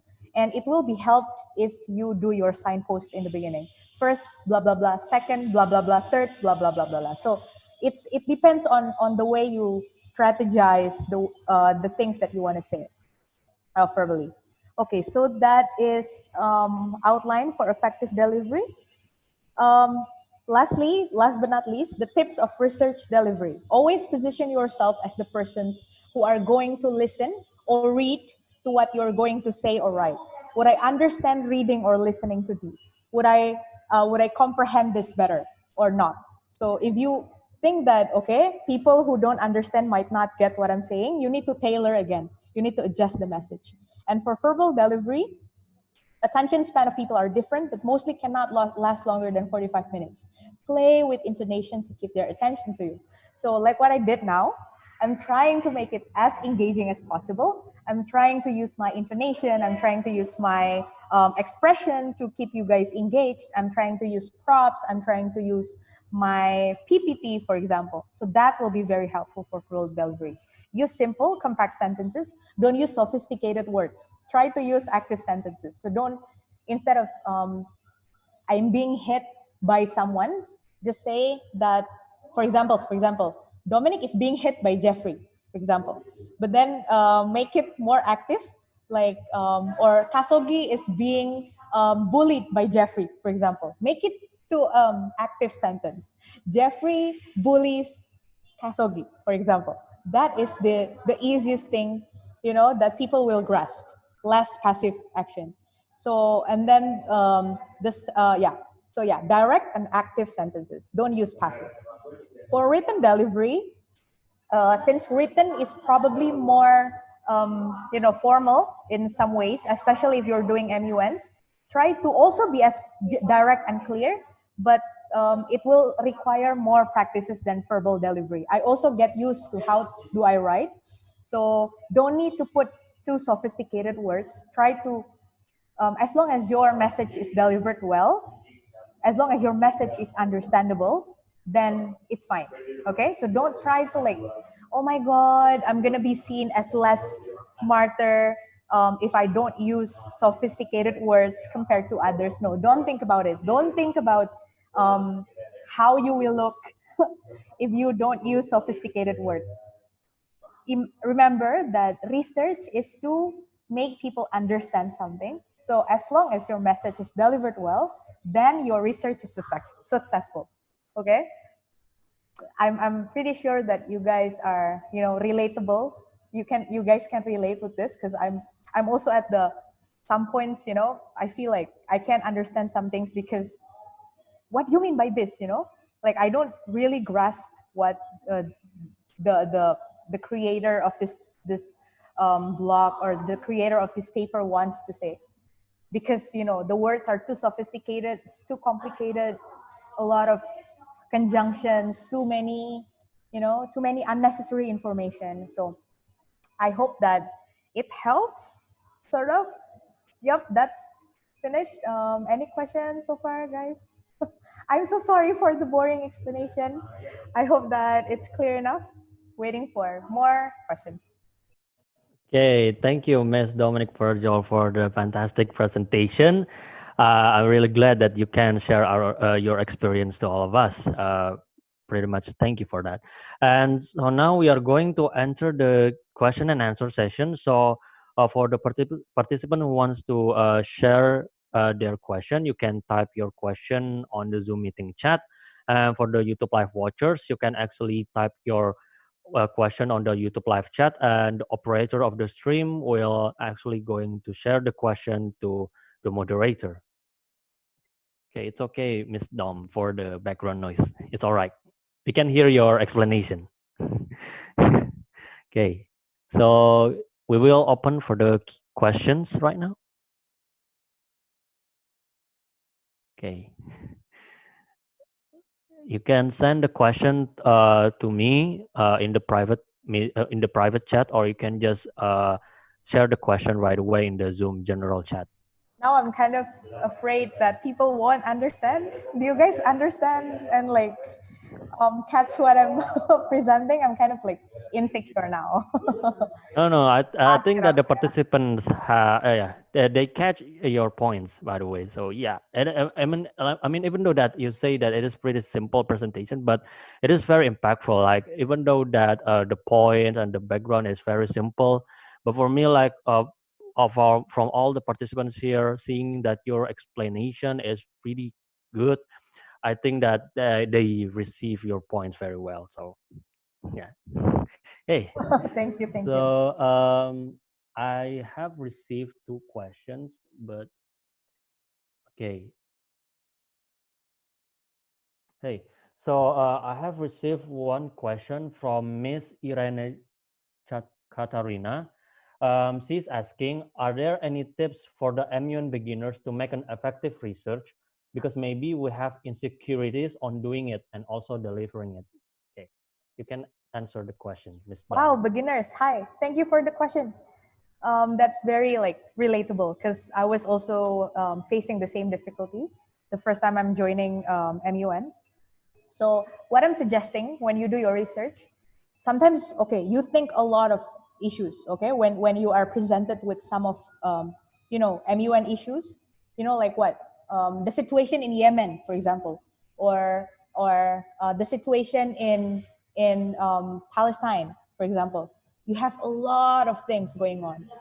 The first thing that I need you to do is to take a paper, to take a pen, and then to make a point, to make the sub issues. For example, from the situation in Yemen, What kind of points? Security first, economy, humanitarian, and political, for example. Then make it like not like a mind map. It's like a hierarchy of sub issues. So those four, and then from humanitarian, for example, you put another another point under that. For example, refugees or civil war or anything related to that. Okay, so when you already did that, before you move on to the research metrics, before you move on to the table, you will see, okay, so, you can see the outline, not the outline, you can see that there are some points I need to emphasize more. So you're going to, start putting the sub-issues into the metrics. And then like what I said, first is the sub-issue.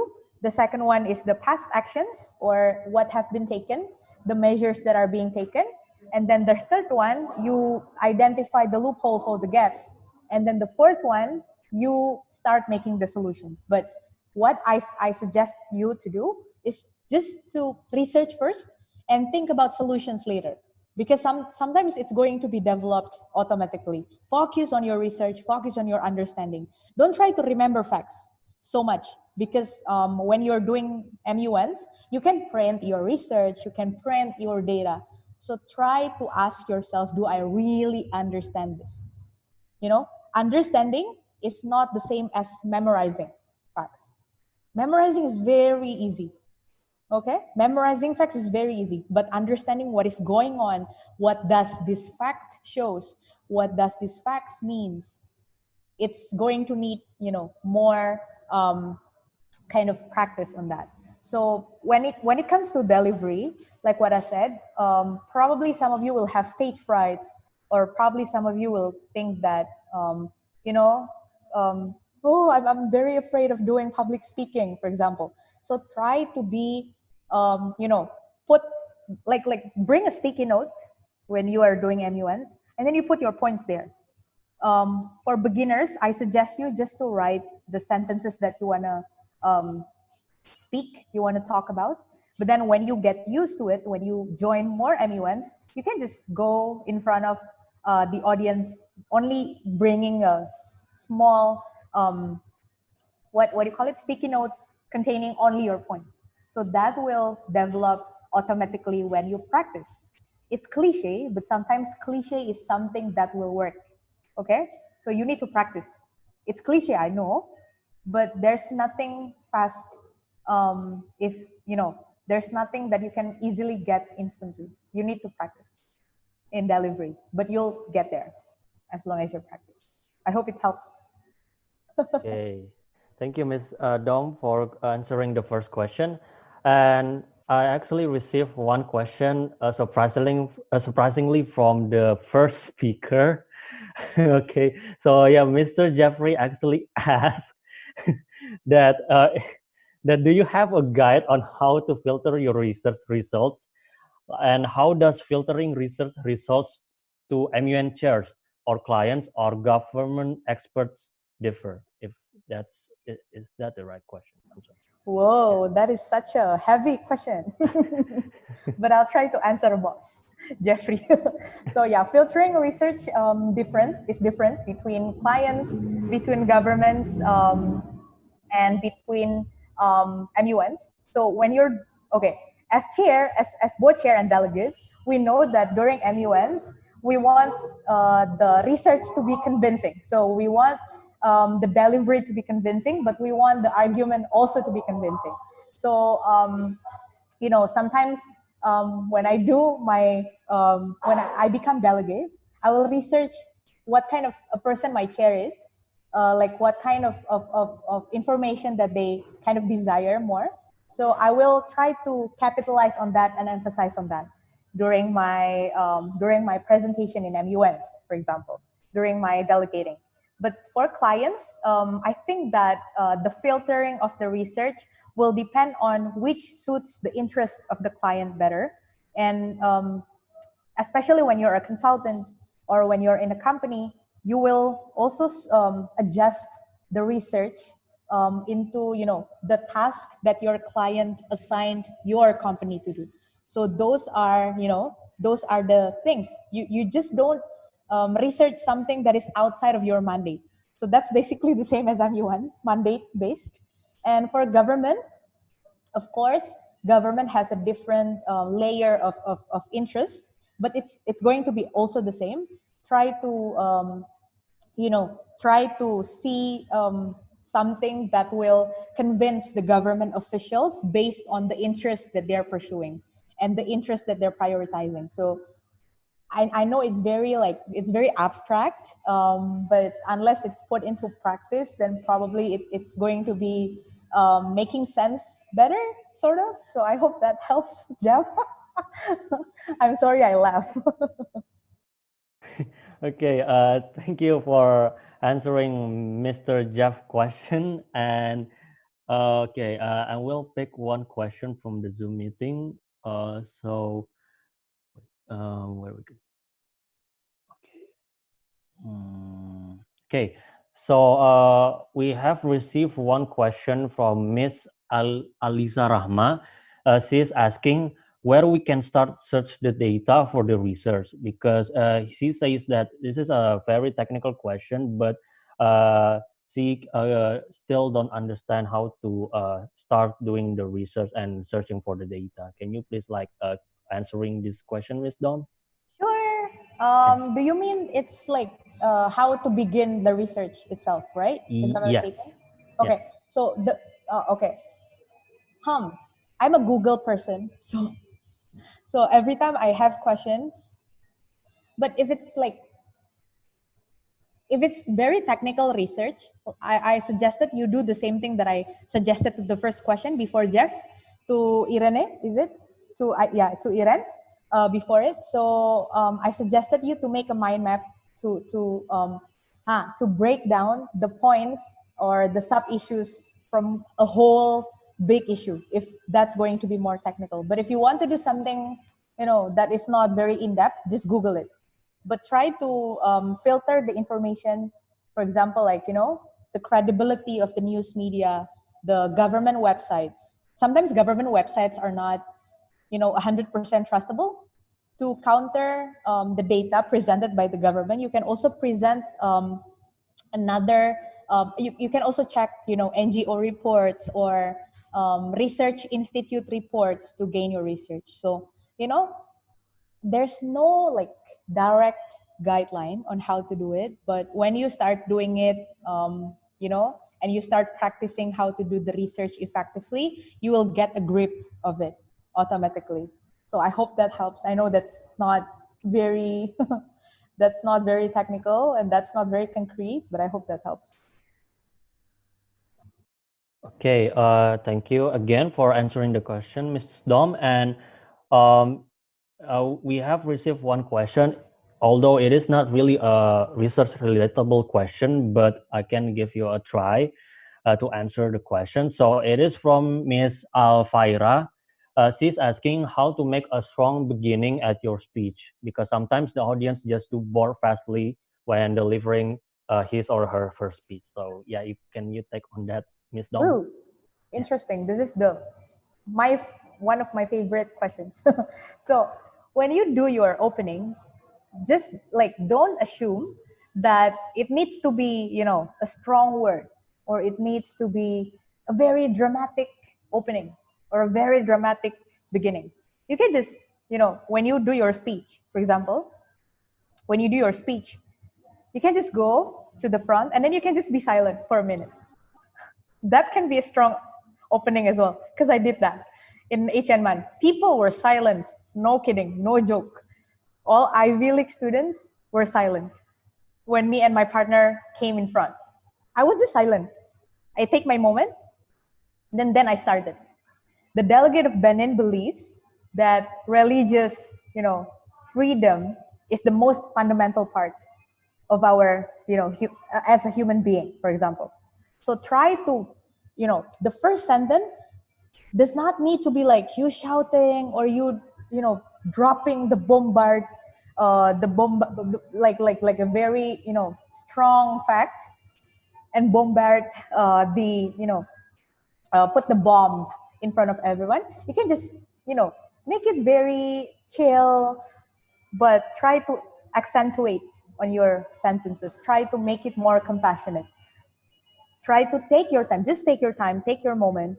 I heard that, I think it's one of the people from my uni, the alumni of my uni. It was in UN Women, for example, and it's about gender pay gap or anything. Like his opening statement was, if I'm not mistaken, how come do I get lesser pay just because I have a vagina?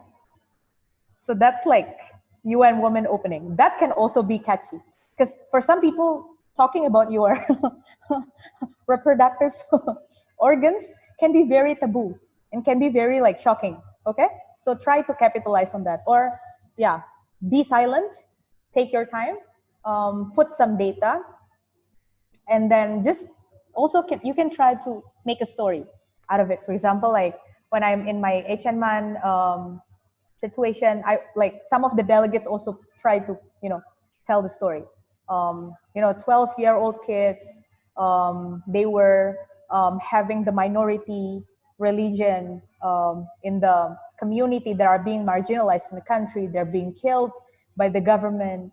Their protection is not being guaranteed. So those kind of things can also be done during MUNs. But okay, it depends on your style. But my style is just to be silent. I went there and then I'll be silent. I remember once more before I move on to another question. When I was in President MUN, General Assembly, it was ECOFIN, Economic and Financial Committee. How technical is that? Like, it's super technical. It's about the landlocked developing countries, LLDCs. And I am representing Mongolia.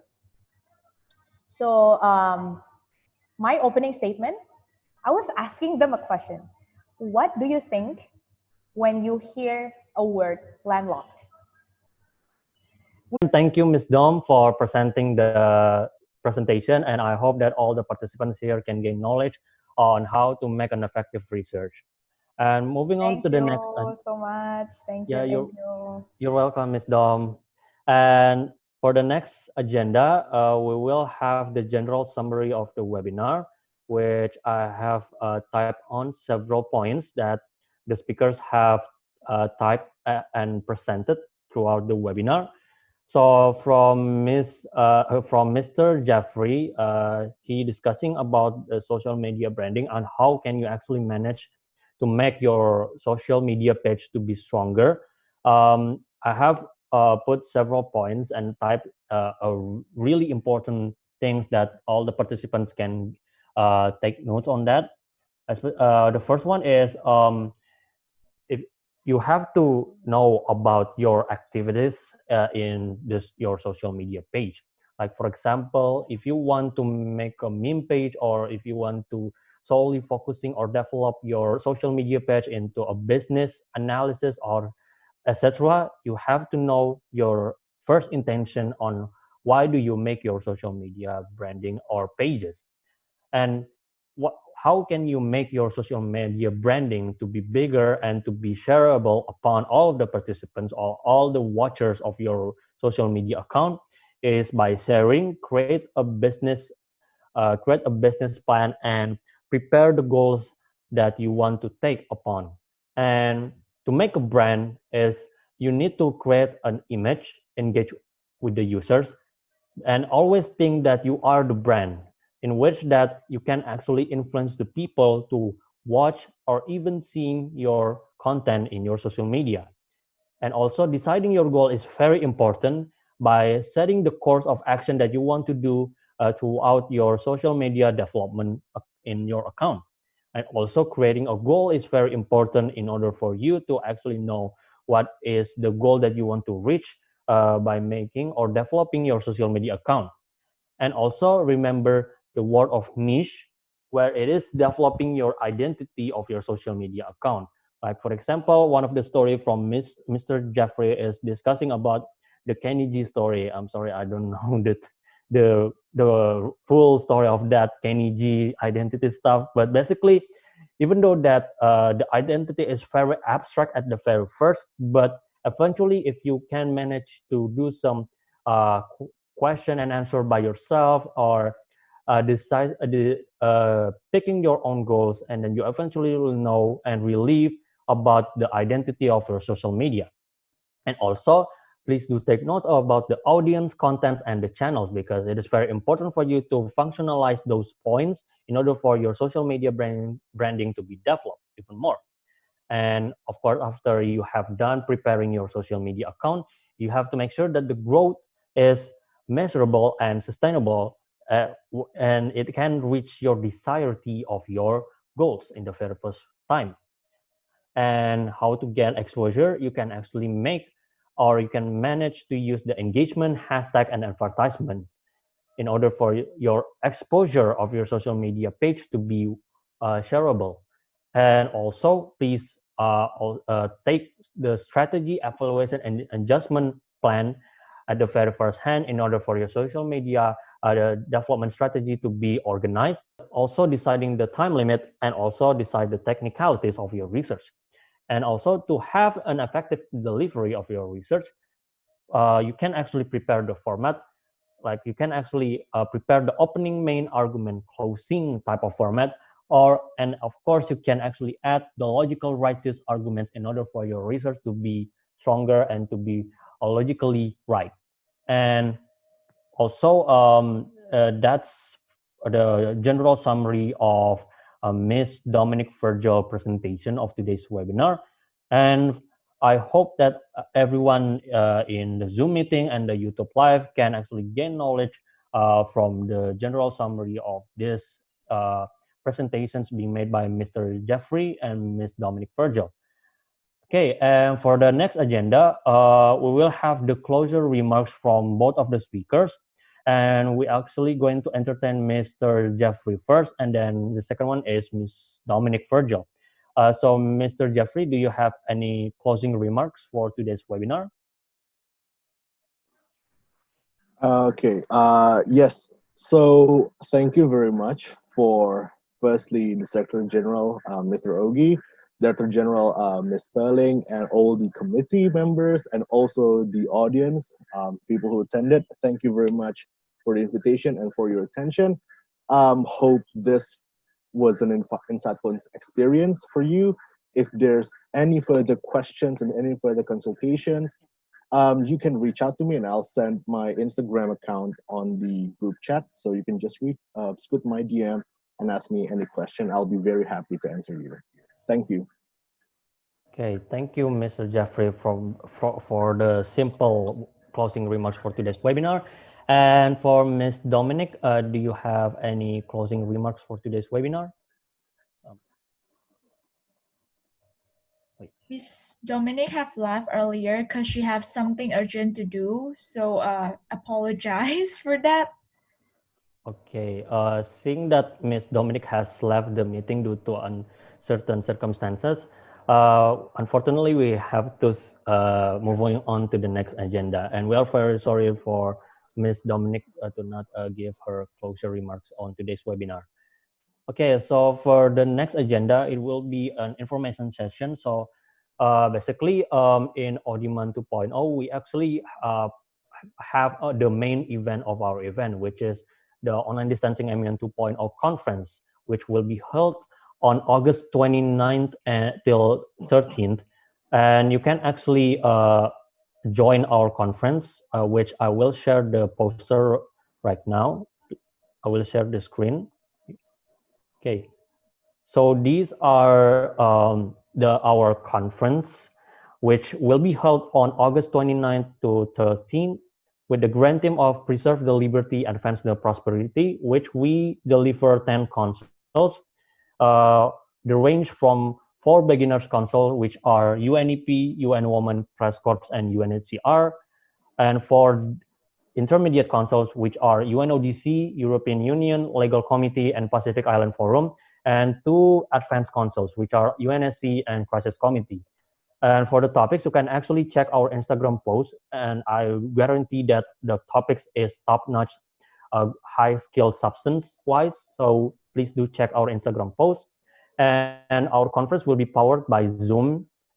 and it's free. Of course, it is free of any kind of registration fee, so you can actually just join our conference right away by clicking the bio link on our Instagram account. And also we have the donation project also that I have explained earlier, and you can actually update us, or if you want to give a question, you can actually reach us out on our Instagram account at online distancing MUN. And if you want to give question, or you want to have a question from our email, you can actually share your question or your thoughts to our email, which is online distancingmun@gmail.com. Okay, so also if you want to join the ride with the Audiman 2.0 of fun, you can actually follow our games, which we have bingo, and we actually have the make your own consoles and topics. So if you want to join the thrill of Audiman 2.0, you can actually save these templates by clicking our bio link on our Instagram account also. And not to be forgotten, we actually have a challenge, which is the I'm Ready challenge. So basically, like, you can actually share your article, or you can make a video, or you can make a photo that which will we going to repost your stuffs on our Instagram post, Instagram story post. So yeah, basically the I'm Ready challenge, essentially you actually can discuss everything. Like, for example, like, you want to discuss about COVID-19 situation, or you want to discuss about the recent conflict in your area. So with this critically challenge that we present to you, I hope that our critical thinking skills can be sharpened more. So if you want to join the ride, you can actually check our highlights on our Instagram account. So in order for you to join the ride, okay. And for right now, we entering the end of the session. So before we actually wrap up the webinar, we actually have a little appreciation from for our speakers. So please wait. Yeah, it's actually pretty simple. So yeah, wait. Okay, I will share the screen if I've done with the processing. So yeah, okay. It's just a simple appreciation for the speakers. So yeah, basically, yeah. So this is a session where we going actually to hand over the certificate.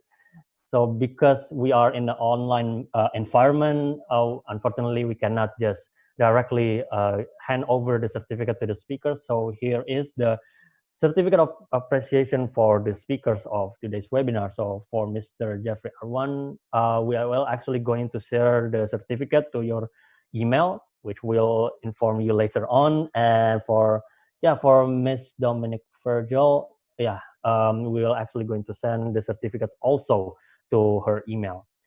Okay, and okay, I think that's it from today's webinar.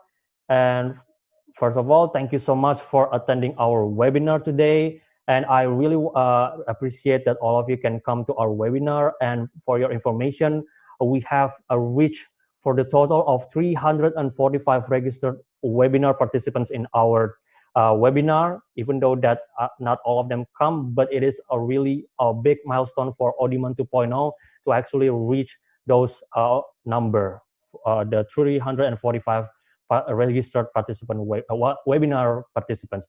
And actually the range from participants from 10 different countries around the world, mainly in Indonesia, India, Kazakhstan, Uzbekistan, East Timor, and Malaysia, if I'm not mistaken, and a lot. So even though that it is our second edition of our webinar in Audiman series, but I'm really glad that our webinar can gain so much exposure, can gain so much notoriety, and we can also bring really great individuals to be the speakers of. We really appreciate that you can come to our webinar, and see you guys on our next event. Thank you so much. Thank you so much. Thank you so much, guys. Don't forget to fill in the form, okay, for attendance check. Hey, wait. Okay.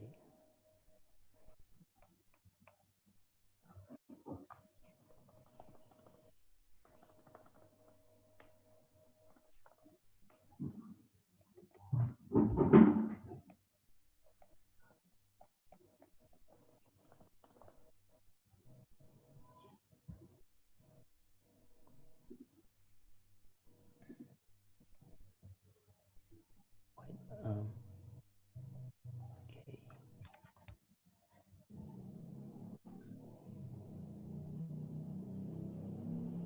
Okay.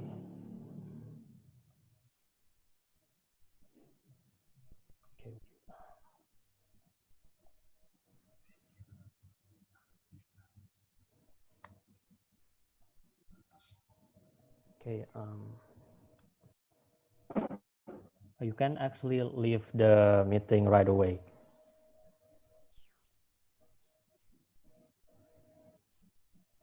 Oh.